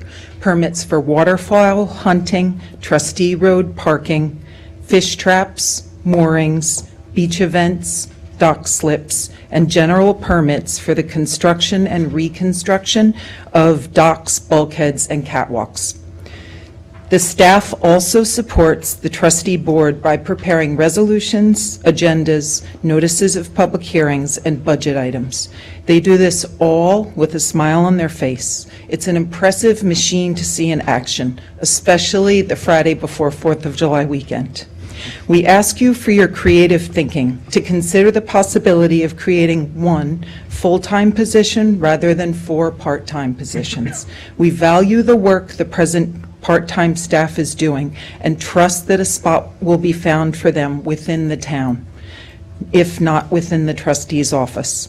The trustees unanimously agree that the trustee office would function more effectively and efficiently with the creation of an additional full-time position in place of numerous part-time ones. Thank you so much for your attention. Thanks, Dan. Thank you. Thanks, Ann. Hello, Town Board, Supervisor. I agree with Ann and Ed we need another full-time employee, but I'm here to speak for the maintenance staff, which I've been given the task of. We've had various employment changes over the year, and as of now, we've got 3 full-time employees. We still have a part-time position, which we haven't filled, and Harry Miller did retire, and we did not replace him with his type of, whatever would be, maintenance 1, I think. So I think there should be money left over from Harry, and if we dissolve the part-time position and get a full-time employee, so we'd have 4 in the maintenance department, because we do a variety of things. Richie Franks has been stepped up to the plate. He's taken over the maintenance staff for a little more guidance, so it's hands-on, and there's not enough employees to go around with the amount of work that we do. Thank you. Thank you. Thank you. One more to go. Supervisor Schneiderman, members of the board, thank you. Last but not least. Yes, thank you very much. I'm Scott Horowitz, Treasurer of the Board of Trustees. It's an important job that the trustees, important function that we have, protecting all the natural resources and providing the services that the trustees have to do, public access issues on the beach and water quality and all the permitting that Ann laid out as well. It's also a very unique relationship that we have with the town board. We need each other. We need each other very, very badly to understand each other's responsibilities, what our jurisdictions are, and how we can work together to provide the best services and best protections of our natural resources to all the people in the town of Southampton. That being said, we've worked very hard with the comptroller in modernizing our office and getting the efficiencies to the best that we possibly can. But it's getting to the point where it's so highly technical that we train folks and then they move off and they get jobs elsewhere. And I think that the part-time help does have a place in our office, but I think that's after our full-time staff is all set, and we're clearly not all set. There are requirements for us to make notification to you, the town board, for budgetary reasons, for things that we may need that we believe are reasonable. And I think Ann put it very nicely when she said, creative thinking. I think this will be a great savings to the taxpayer because it'll increase our efficiency.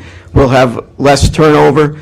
We'll have less mistakes going on. It's highly technical, and I think that you need people in the Board of Trustees that are dedicated to learn and continue on so that we can continue protecting this great town for all the generations. I'm anxious to working with you. We've had a great relationship working with Len Marchese, the town comptroller. We have come a long way. I thank you for the Community Preservation Fund use. That's going to help the trustees out a lot. It's going to help us all as a town rebuild a deteriorating infrastructure on the waterfront that's been neglected for a long time. We've got great things going on. Hampton Bay's fishing pier is almost done. We'll be able to do some good things for East Quogue and West Hampton as well, and other parts of the town. I think continued... What was the name of that Hampton Bays fishing pier? Edward Warner Park Fishing Pier, right? Been a long time coming. It's getting very close. Got to plug your dad. It's a classic example of how we can work together and we can really do great things for the people of the town. I think this is just another example, and we're coming to you right out of the gate. I know there was some discussions had back in the 90s with prior boards and stipulations to try and get a better synchronized relationship between the trustees and the town board because it's so important for everybody and the environment. So this is the start of the discussion. I'm interested in working with you all to try and find a way to make this happen, but I really think, that it's in the best interest of all the taxpayers for us to move in this direction to continue to serve them to the best of our ability. So I look forward to continuing the conversation. I'd like to thank you very much. Thank you. Thank you. All right. Okay, that was the only card I had on the 5th public hearing. Is anyone else who wishes to be heard on the general budget? All right, I'd like to do the same thing, which is to adjourn it until November 13th, 1 p.m. at our town board meeting. Do I have a second? Second. Second by Councilman Scrivoni. All in favor? Aye. Aye. Okay, so that is adjourned. So before we do public portion, I said I'd like to try to take at least one thing out of order. If you go to page 25 of your packet, you'll find Resolution 1019 of 2018. This is for the cinema, the restrictive use easement and historic preservation easement. This would authorize the acquisition of those easements at 90 Main Street, Sag Harbor, amending the Community Preservation Project Plan, CPF Management and Stewardship Plan to include that property. So this is a motion to take that out of order.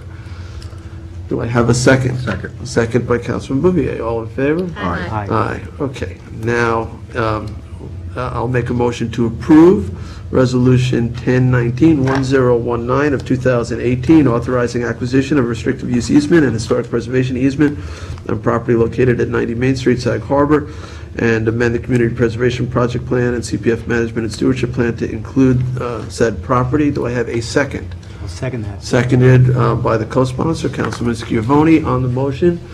Let me say that I wholeheartely support this. I think it is not only an appropriate use of CPF funds, but an excellent use of CPF funds. That this is an iconic, historic building, often photographed, often painted, referred to. You know, we refer to Sag Harbor so often as like the iconic downtown. Is what everybody, we point to it. That's what everybody wants in their downtown, to look like Sag Harbor. This is part of the reason this building and how it blends with the other buildings in Sag Harbor. And to have a cultural center, community cinema, it's a wonderful thing. To be able to have the Community Preservation Fund, which is taxpayer funds, to be able to assist in making this dream a reality, to keep it affordable, to make it in perpetuity, so it's always going to have this use. I think it's really a wonderful use of CPF funds. It's not just about open space, the CPF program. It's about farmland preservation, recreation, access to beaches and other places, and certainly historic preservation is a big piece of it. And we probably don't spend enough on historic preservation. It's part of our community character. It's part of who we are as a community. So I'm very strongly in support of this, and it's a $4 million toward this project, and I think it's money very well spent. And by the way, it doesn't break the bank. We still will have money left over for other properties that the community desires. This fund has been a tremendous engine for preservation of all aspects of our community, now including our water quality. So, Tommy John, I'll hand it to you next as the co-sponsor. Sure. On December 16th, on the morning of December 16th, the Sag Harbor Fire Department received the call of a working structure fire right in the middle of town. We've had large fires in Sag Harbor, and this one was bad. It was blowing 25 miles an hour. It was 14 degrees, and the Sag Harbor Fire Department, of course, responded, as well as the neighboring fire departments. You know what happened. It made the New York media. A hole was blown in the side of the village of Sag Harbor. It really was, it was devastating for the community. And I'd like to certainly recognize the people of the village of Sag Harbor and the vicinity, North Haven, Noyak, what we call Sag Harbor 11963. And through the leadership of the Sag Harbor Partnership, you all raised the money to purchase the land. We could not have done this without you, and you are leaders in our community, and we appreciate that. Now, community preservation, preserving community. This is in the center of a federally designated historic district. It's in the center of our community, and I believe that these funds are appropriately used. They're certainly well within New York State law and Community Preservation Fund, and I went to this theater as a kid. And I hope my children and grandchildren and many generations to come regionally come to the Sag Harbor Cinema to enjoy movies and virtual reality. So we're moving with the future. So I urge the board to vote yes, and thank you. Anyone else on the motion? Yeah, Councilwoman Scler? I'd like to say something. First of all, I can appreciate everybody's comments, both in support of using the money in this way, and also those that voiced some concern in terms of using the money this way. But I will tell you, I am going to be supporting this.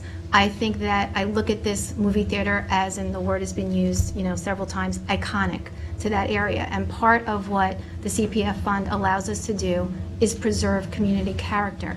And I believe that the cinema is an integral part of the fabric of this community. And much like we did before in Southampton, where we had the mini golf pavilion that's being used now as an ice skating rink. And someone look at that and say that wasn't perhaps a wise purchase. I would disagree. That is a center of a community that appreciates it truly, and it is used by kids who don't have a lot of things to do very often, and it's been a cornerstone of things for them to do. We are able to likewise keep that affordable so that it can be enjoyed by families that maybe couldn't afford some of these upper-end activities that are out there. But again, you have to look at everything on a case-by-case basis. And if it is, and I believe this to be integral to this community and its character, then I think it's a perfectly suited purchase for CPF, and that's why I'm going to be supporting it. That's 3. You're doing well. Any other comments? Well, I'd like to say that I'll be supporting it as well. I love the affordable component. It's expensive to go out anywhere around here, and to have a place where you can go see a movie for under $10, that's great. I can send my kid and her friends, and it won't break the bank. I also love the out-of-the-box thinking for programs that you guys may be bringing, such as a virtual reality and stuff, to bring the teens and young people something to do on a Friday night instead of doing some of the other things that we know that they're doing. So I think it's a great use of funds. Councilman Bouvier? Yeah, well, I agree and concur with my fellow board members completely. I think the CPF fund is absolutely, that was the intent of this legislation, is to preserve community.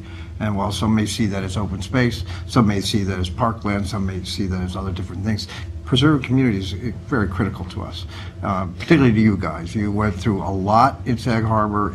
It's an iconic building. It's a history that is central to Sag Harbor. And I'm just glad to be one vote to be able to help make that a reality.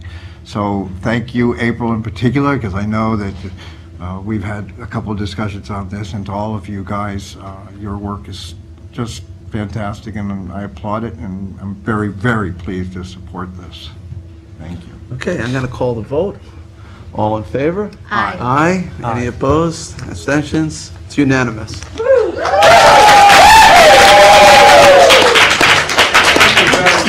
Congratulations.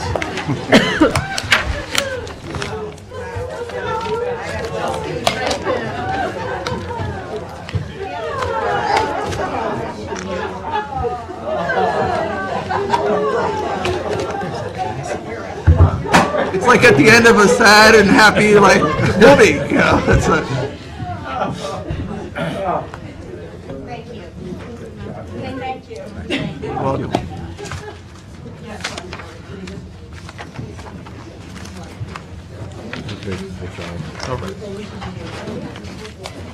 All right, so we're going to go back to public portion.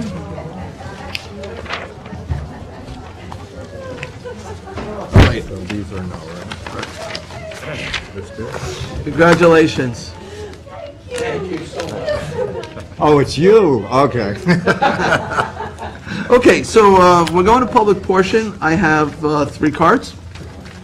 We'll start with Brian Babcock.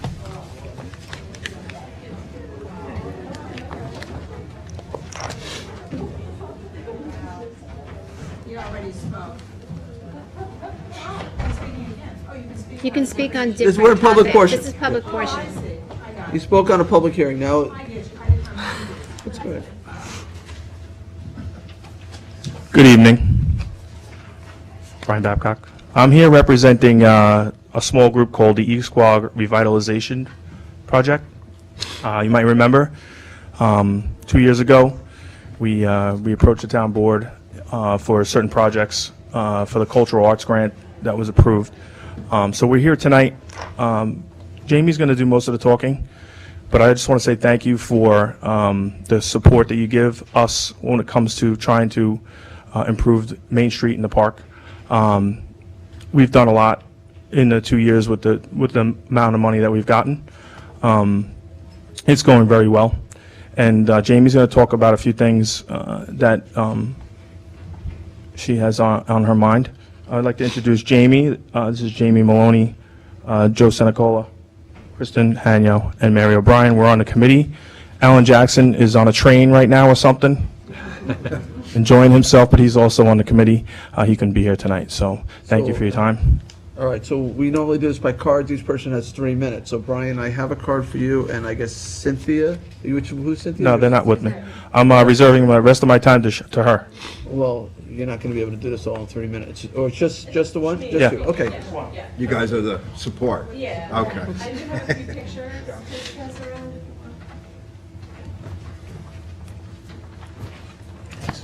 Thanks. Again, we just want to thank you for supporting our project. We've had some really great positive feedback from our community sitting back in the corner over there.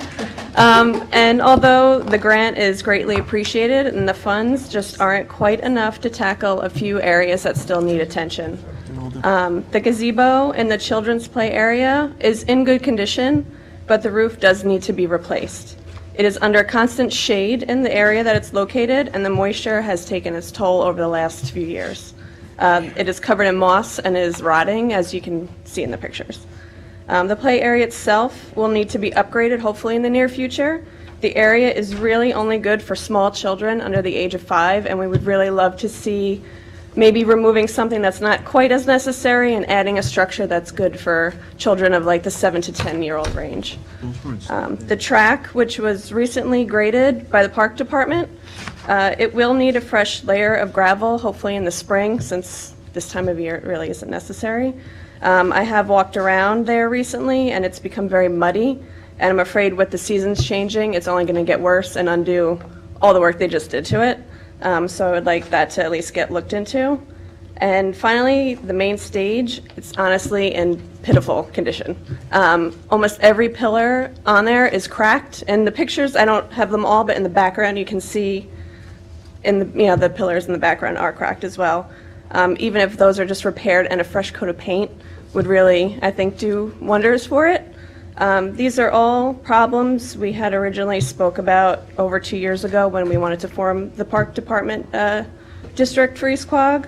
But we have reached out to Kristen, and we will continue to work together with the Parks Department.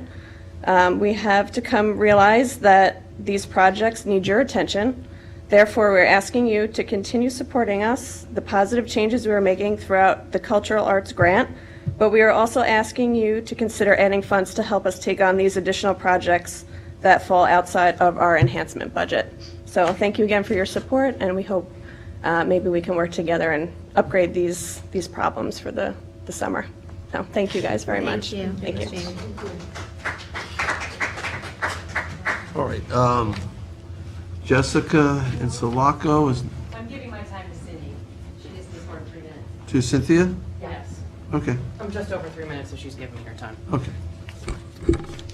Cynthia McNamara, East Quogue.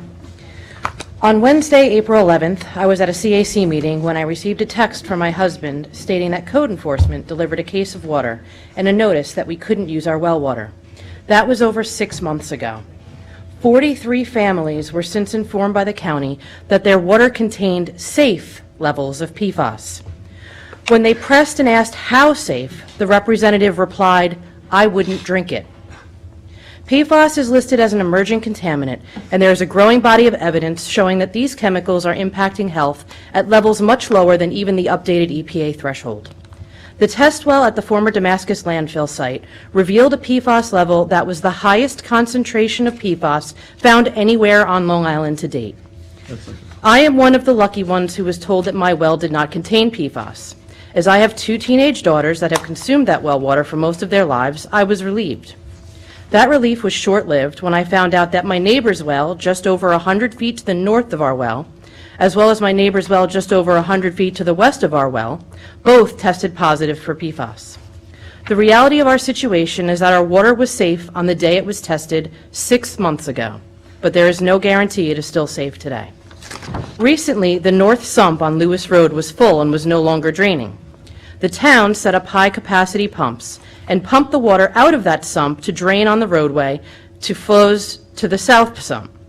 Hundreds of thousands of gallons of water was pumped into and drained through the south sump in a matter of days. The south sump sits 1,600 feet due north of the Damascus dump site. What did the movement of that amount of runoff water into our groundwater in such a short period of time do to our wells? These are things we are now forced to think about. On May 6th, I received an email from Fred Thiel stating that the town, as the owner of the old landfill in East Quogue and a potential responsible party, will need to work with the Suffolk County Water Authority to create public water extension project for East Quogue. He went on to outline several potential sources of funding, including use of the CPF. A few weeks later, the town began accepting applications for water quality projects. That process culminated a few weeks ago with $3.5 million from the CPF being awarded to several villages, the trustees, and a homeowners association. There was not $1 for East Quogue. The water main extension in the area surrounding the Damascus landfill site totals just over 4,700 feet. The Suffolk County Water Authority claims they can lay 1,000 feet a day, including repaving, at a cost of about $100 per foot. So we are talking about $480,000 and 5 days for access to safe water. To give everyone an idea of how quickly this board is capable of acting to remediate a situation, in August, skeletal remains were found on a construction site in Southampton. Less than 2 months later, that property was purchased and preserved with $450,000 from the CPF.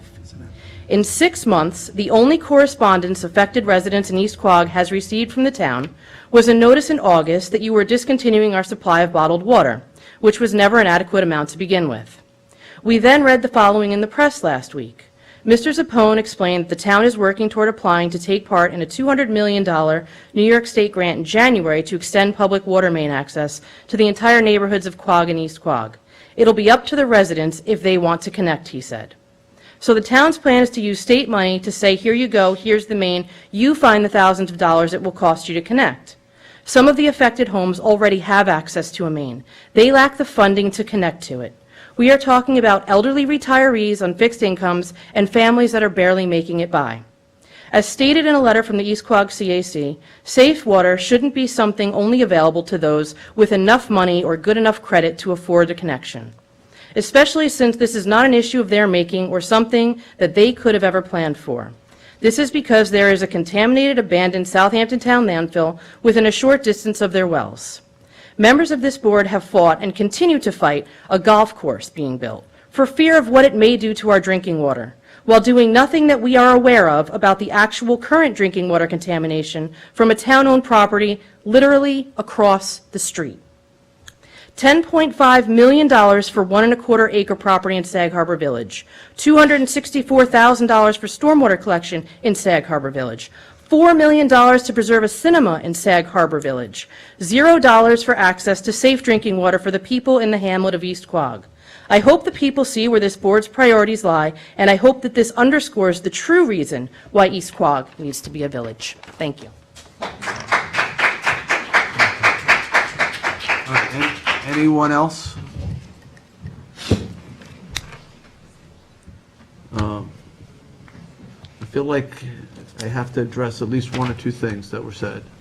So one is it's not the highest level detected. In fact, there was a significantly higher level detected not far at Kobretski Airport quite recently. Two is that there's been no determination that the Damascus Road landfill site is a cause or even a contributor to the PFAS in the water there, but it is something that we are studying. And it is true, though, that we have applied as a partner with Suffolk County Water Authority for the grant money that was recently made available, and are considering possibly the CPF use to provide water. In that study area in East Quogue, it is true that there were detections. Almost all detections were below the 20 parts per trillion level, some just 1 or 2 parts per trillion. The recommended health advisory level, 70 parts per trillion.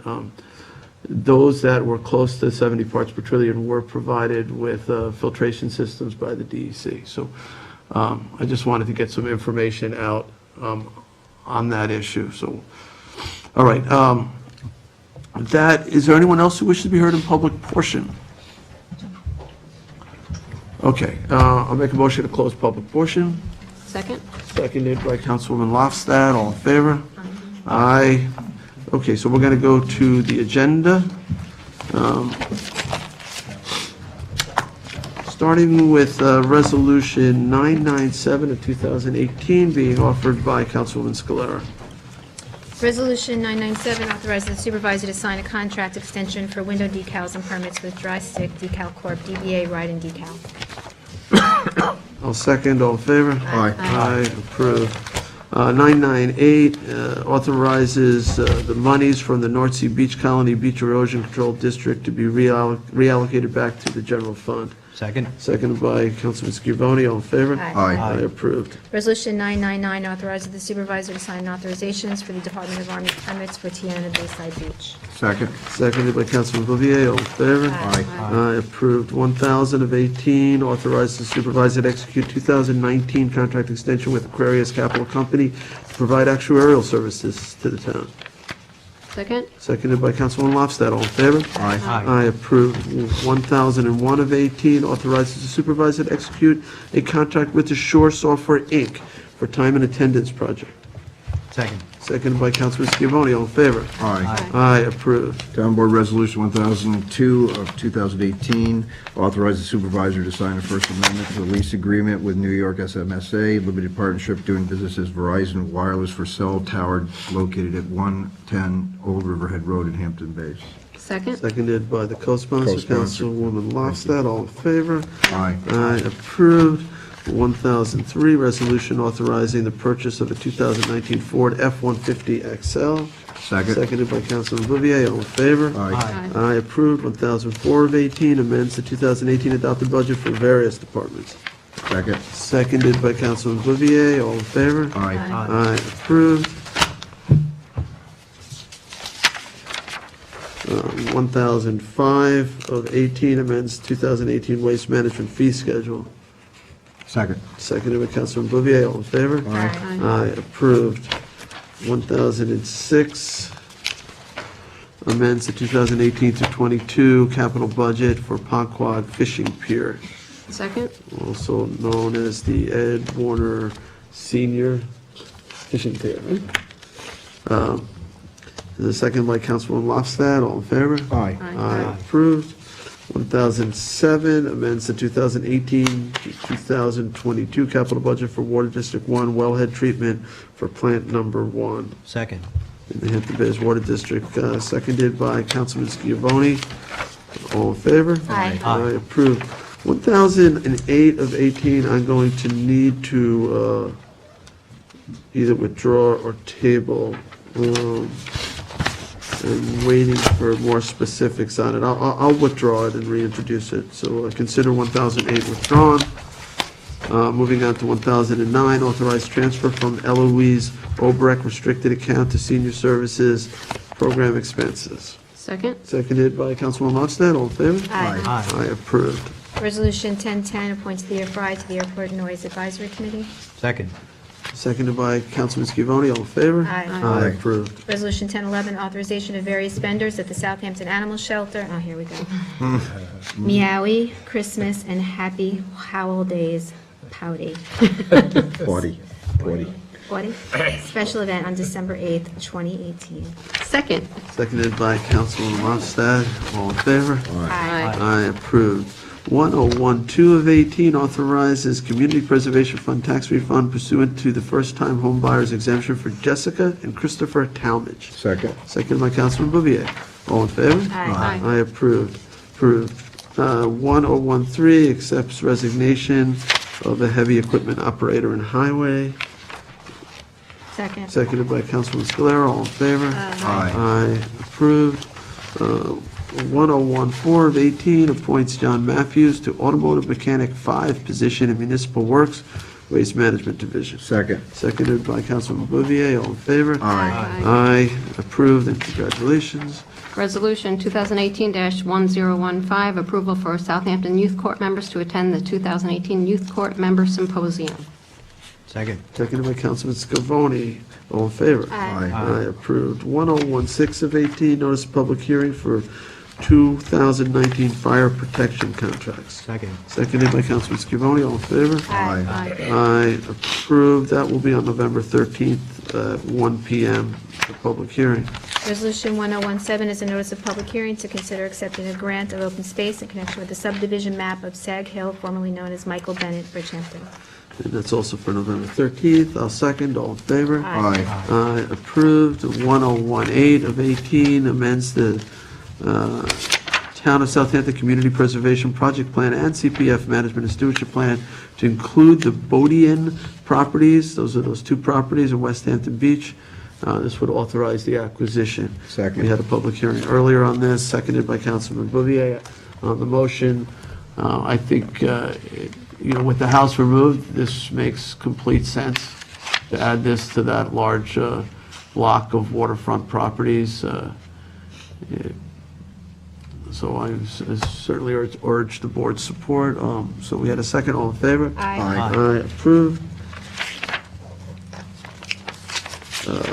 1019, authorizes, we did that one. How could I forget? Town Board Resolution 2018-1020, recall and amend Town Board Resolution 218-454, road review application for Blair Kathleen Gaza, Suffolk County Tax Map 900-354-3-30, Situate in West Hampton, is accepted. Second. Seconded by Councilman Scavone, all in favor? Aye. Approved. Town Board Resolution 1021 of 2018, road review application for Pacelli Parikh, Suffolk County Tax Map 900-30-1-32.2, Situate in Bridgehampton, is accepted. Is there a second? Second. Seconded by Councilman Lofstad, all in favor? Aye. Aye, approved. Town Board Resolution 1022 of 2018, coordinate lead agency for the purposes of SEQA for the adoption of Town of Southampton Solid Waste Management Plan update. Second. Seconded by Councilman Lofstad, all in favor? Aye. Aye, approved. All right, that's the main packet. If you'll turn to the walk-on packet, there are several more resolutions being offered. These will require a 4 out of 5 vote, supermajority.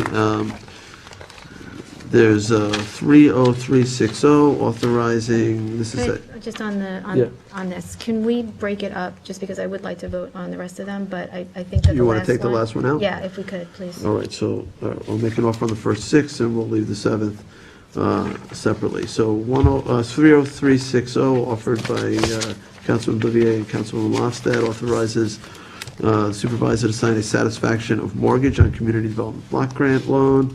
30363 creates detective lieutenant position in Southampton Town Police Department. 30367, warrant number 20.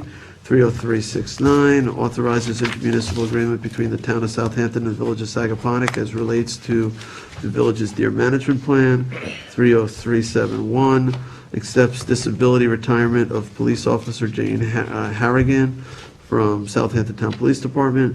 30372 authorizes Town of Southampton to adopt a 401A special pay plan. I'll make a motion to walk those 6 resolutions on. Seconded by Councilwoman Scalera, all in favor? Aye. Aye. So those will be on the agenda, and now I'll make a motion on 30373, authorizing the acquisition of the property located at 20 Shinnecock Road, Hampton Bays, New York, for the purposes of community development. This is the Bel Air property. Second. Seconded by Councilman Bouvier, all in favor? Yeah, on the motion. I feel like this was obviously one that sparked a lot of community participation. I think that there were many people that spoke, and I just don't feel, particularly in light of the fact that the CDA doesn't exist right now, that it's necessary to be walking this on or even appropriate. I think we should have pulled it out of order while these people were still here, as we did with the others, if we were going to move forward with this at this time. So for that reason, I'm not going to be supporting walking it on, but appreciate the fact that once it's on, I'm going to have to vote on it. Okay. And I do have some questions about what happens if there's no CDA. Okay. Well, Where do we go from here? we can discuss that when we discuss the resolution. We can always table the resolution. We don't have to vote on it tonight, but, all right, so I'll make a motion to walk on 30373. We had a second, all in favor? Aye. Aye. Anyone opposed? Okay, so let's take these, they're all before us then, and we'll go one by one. John, you want to read the first? Sure. Town Board Resolution ID 30360 authorizes supervisor to sign a satisfaction of mortgage on community development block grant program, community development block grant loan, co-sponsored with Councilwoman Lofstad. Second? Second by Councilman Lofstad, all in favor? Aye. Aye, approved. 30363 creates a detective lieutenant position in Southampton Town Police Department. And I'll second that, and I just want to reiterate that that's not creating another position. It's just giving the chief the authority to designate an existing lieutenant position, just so we're clear. But I Yes. second that. Okay, seconded by Councilman Scalera. Any discussion? All in favor? Aye. Aye. Aye. All right, 303, so that was approved. 30367, warrant number 20, capital number 20, CPF number 20, and payroll liability. Make a motion to approve. Is there a second? Second. Second by Councilman Bouvier. All in favor? Aye. Aye, approved. 30369, authorize intermunicipal agreement between the town of Southampton and the village of Sagaponic as it relates to the village's deer management plan. Second. Seconded by Councilman Schiavone. This is just the two properties we discussed at work session.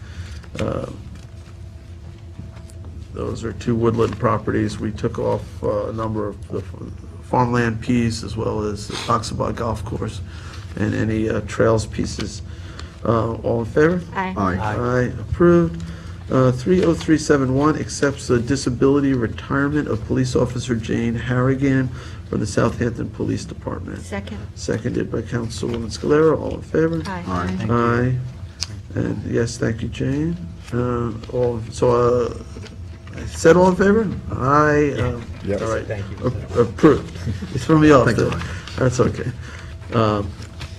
All right, next is 30372, authorizes the town of Southampton to adopt a 401A special pay plan. Second. Seconded by Councilman Bouvier. Any discussion? All in favor? Aye. Aye. Aye, approved. Okay, and 30373 authorizes the acquisition of the property located at 20 Shinnecock Road, Hampton Bays, New York, for the purposes of community development. Do I have a second? Second. Seconded by Councilman Bouvier. So on the motion, because I'm not trying to rush this through, for 3 years, I've listened to the Hampton Bays community about this property. It's probably, there's been the single most important issue to many. To please do something.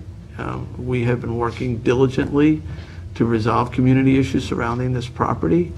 We were able to reach an agreement with the property owner to allow us to acquire it at I think a fair price.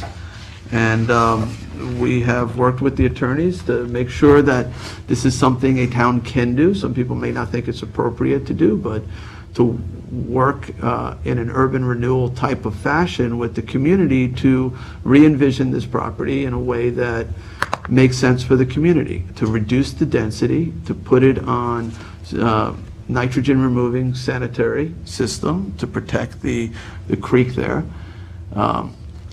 and to have it be a contributing member to the tourism economy as well as to the tax rolls. A higher end condominium type of facility with whatever it is, whether it's 7 units, 8 units, 9 units, whatever it might be, will hit the tax rolls significantly higher than the current property. And to literally, I mean, to me, it's really exciting to be able to work with the community to have this be a positive outcome. And not only has the community said to me over and over again to do something with this property, but they have also said, please, please do not buy it with community preservation funds. Don't buy it as a park, buy it, do something to keep it, as part of the economy, contributing economy. And, my fear is that we don't do it, it's going to continue to be what it is. And one person said today, the definition of insanity is to do the same thing over and over again and expect a different result. And, I'm trying really hard as supervisor to address a community need here. And it hasn't, I understand that this public hearing, we've heard people say, don't do this. But it dwarfs in comparison to the hundreds of people who have told me to go forward and do this. So I think that the community is still of the mind that the town should move forward here. So I'd like to move forward. Stalling, I don't think, or postponing it, delaying it is not in the interest of the community. Things could change, and I'd like to see us do this. I think it could be really exciting outcome. But that's my personal opinion on it.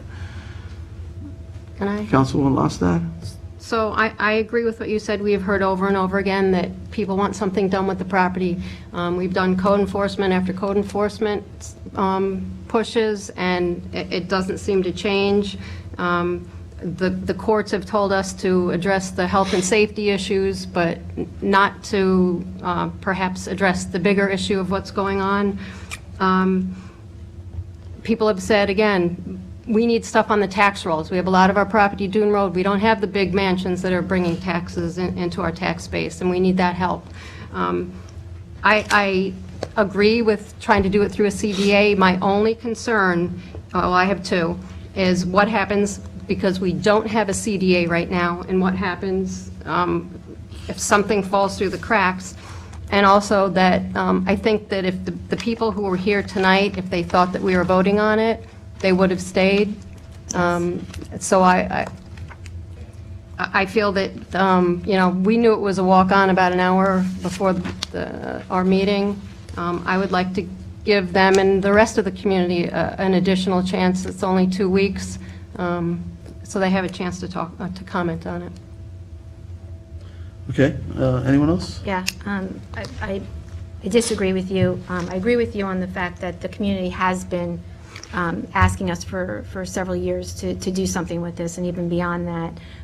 But the cries that I heard were for stronger code enforcement, and I would have preferred to have gone that route.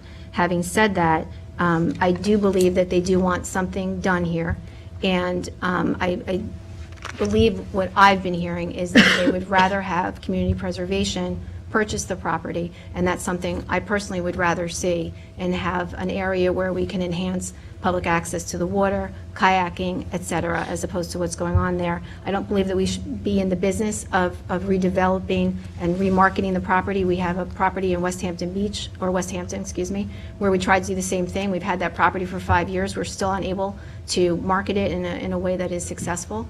And it's just sitting there. We're trying to do it yet again. We changed the zone on it, even to make it more competitive or create a market for it, and we were unsuccessful in doing that. The CDA doesn't yet exist. The fiscal impact is a $1.2 million price tag that is yet to be determined where it's going to come from, should that not happen. And so I just believe that a better use of the property, a more fiscally prudent use of the property would be to have purchased it with CPF in lieu of further code enforcement, would be to purchase that, provide a little bit better water access for families to be able to use for kayaking, paddleboarding, whatever would be amenable to that property. Can I just say, first on the issue of code enforcement has been quite aggressive with this property. But we could have been more aggressive. Well, I don't know how more aggressive you can be. Jim may know how many violations were cited at this property and how many efforts to correct the issues there. The problem, there are multiple problems, and one is, yes, there are maybe some wiring and things like that, illegal kitchens and things like that. It's zoned residentially, being used residentially, but we want it to be a motel, which is a non-conforming use. We go into court, and the judges will tell us, if you're worried about the fire safety issues, fix them. They're not saying kick everybody out, they're just saying fix those. So it's possible, if we followed the courts, it will become an apartment building, not a hotel. So I don't know that is ultimately the best result for this property. It's just simply code enforcement. It's not getting us to where I think the community would like to see this property. Jim, what was the other issue? In terms of the CDA not existing, this resolution to acquire it doesn't even refer to a CDA. There's a question under the powers of the Town Law 64. I believe the town board can buy and sell properties. It's clean air, obviously. It's bigger properties like we're doing in Riverside to create an urban renewal plan, and that gives the town more flexibility to acquire properties and to sell properties and do the other things you need to do to try to revitalize a certain area of town. This is one piece. I've asked the opinions of the Association of Towns and other agencies up in Albany. Can we do this? Nobody has told me we can't do this. I think under our powers, under Town Law 64, we are able to do this. I believe that the Urban Renewal Article 15 and General Municipal Law expands on our powers to do this, but Don't you need a plan in order to put that in place? That's certainly, if you're going to Except do one a If you do it as a full CDA. urban renewal plan. No, but you're supposed to do it with an urban renewal plan or some other plan that's comprehensive and not just one property specific. Right, typically you would do it for a bigger property, but this is kind of a unique situation that we have This here. is kind of that we're typical with like a focusing on one brownfield properties. This blighted happens property. fairly frequently on an individual basis where a community will step in and There's clean up legislation for that. a blighted issue. But there's legislation. And we did meet many times, I know some of you guys, the town board and the supervisor had met, and we met with Kyle and some prospective owners or people that were looking to purchase the property who were developers who had different ideas, and we tried to extend out all our courtesies to try to help and resolve it that way. It just hasn't happened. We meet with them, we answer their questions, we encourage them to make the applications. When they go back to the owners, we don't have control, obviously, between what happens when a prospective developer and the owners meet. People have walked away. It just hasn't happened. So this is kind of as a result of all efforts to try to redevelop it extend our courtesies to do a private redevelopment. That just hasn't happened to date, so we thought maybe this would be an opportunity to. And what would make you think that this would happen if that hasn't happened? Just a question. Well- Because we're going to make it viable by demolishing and putting permits on. Right, correct? exactly. All the people who have, tried to do that. who have vied, No, it wasn't. everybody who looked at this property that I'm aware of to purchase it, the insecurity about, getting through the process, the sanitary systems, the planning department, health department, not being sure. People get nervous when you're buying a commercial property that is not zoned commercially. Whenever you're thinking about buying a non-conforming property, a property that zoning says you shouldn't be here, it's hard to sell those types of properties. Now, we could, I guess, work with the property owner, rezone it now, and, and maybe, but who knows how long that would take and how complicated that would be. I believe that we would be able to work with our planning department and the community and know exactly how it was going to be developed, not an uncertain process that the property owner might go through. We would be able to go through renderings and get a feeling from the community as to what they wanted there and put the plans in place. And I know somebody said, well, what developer would build somebody else's plans? That happens all the time. All the time, where a homeowner will hire an architect, get the approvals, and then hire a builder to build it. It does, It but you can happens every appreciate the day. uncertainty with being able to, at the end of the day, remarket it and get a developer interested in purchasing it. Yeah, I have no doubt we'll be able to sell this property, at least recover all of our costs.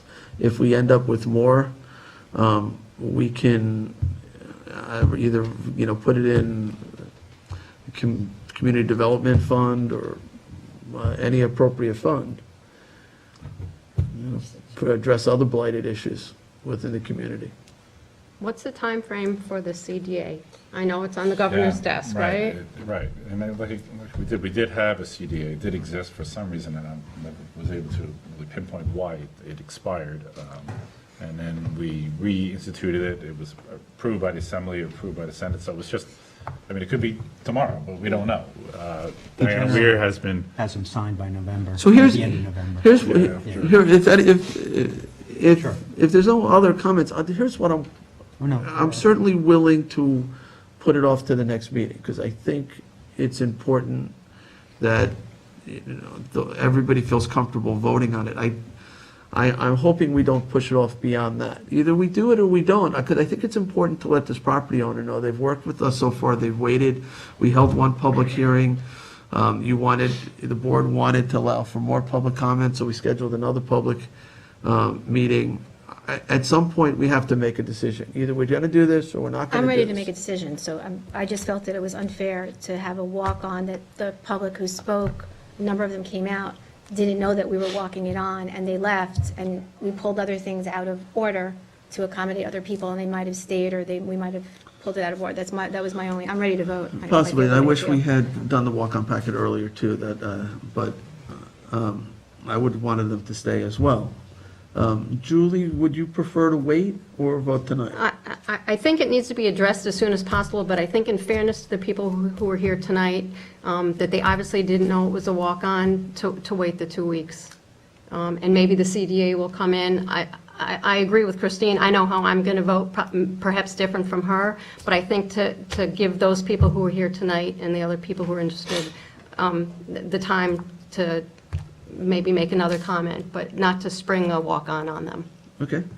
I think it's only fair. Okay. Tommy John, do you have any thoughts? Sure. I think that this would be a real creative mechanism to take care of an issue in this community, so long as the people who currently live there are properly placed. That's important to me. But I like it. I think we should certainly take a look at it. One of the things that I've heard in Hampton Bays loud and clear is that they're very concerned about their property tax assessments with the school district with more than $52 million. You know, I believe that we need to keep as many properties on the tax roll as possible. So, you know, for those reasons, I like it. Yeah. You know, and I really don't mind waiting, and I think it is appropriate to let the community have feedback, more feedback. Yeah, not only would it continue to be on the tax roll, but it would be on the tax rolls at probably 5 times the current level in terms of contributing without putting any kids in the school district. Assuming it sells. Right. Which I think it will, but I would hope Maybe. so. If they have children, they can go to the distance. you know, contribute potentially 5 times more to the school or more without a lesser impact to the school. John, did you want to say that? Yeah, I mean, I support the plan. I'm a little confused that the community, I had the same sense that you did, that the community wanted us to do something specifically with this property. It spans several administrations. When we came into office, or when I came into office, it was already an issue. And I was surprised that there was, at least tonight, that there was that kind of opposition. And, you know, while I understand the desire for CPF to purchase for them to have CPF purchase the property, I also think that that the tax issue and the tax base is important. So for that reason, I'm a little concerned, and I would support going, you know, having us look at this one more time. And I'm concerned. I don't like having a walk-on in this manner that precludes the public from having the ability to look at know that the legislation is coming, that a vote is coming, and be there for that. But I support the concept. I am one of those people who believes that it would absolutely sell. I think it's a creative solution. I think it's a good solution. And number one, when it goes to contract immediately, we will not have the direct contribution of the septic systems that are currently there into that area. I mean, it's got a 0 travel time right now, and that's an issue that's been raised by the community quite often. So that is a solution. While that's just not really affecting my decision so much in that, I agree with all my colleagues in one form or another that the tax base is important, particularly Hampton Bays and property values. They don't have that same tax base that a lot of the other communities do. So I know how I'm going to vote, but I also think that we should put it off so the public has a chance to see our vote. Okay. So, all right, I'll make a motion then I'll change my motion to approve to a motion to table to our next meeting. What's the next meeting, Sunday? The next meeting is November 13th. Second. All right, motion to table to November 13th, seconded by Councilman Scalera. All in favor? Aye. Aye. Approved. The tabling is approved. All right, that's the last resolution that we have before us. Is there any other business? Seeing none, I'll make a motion to adjourn. Second by Councilman Bouvier. All in favor? Aye. Aye. We are adjourned. Discuss.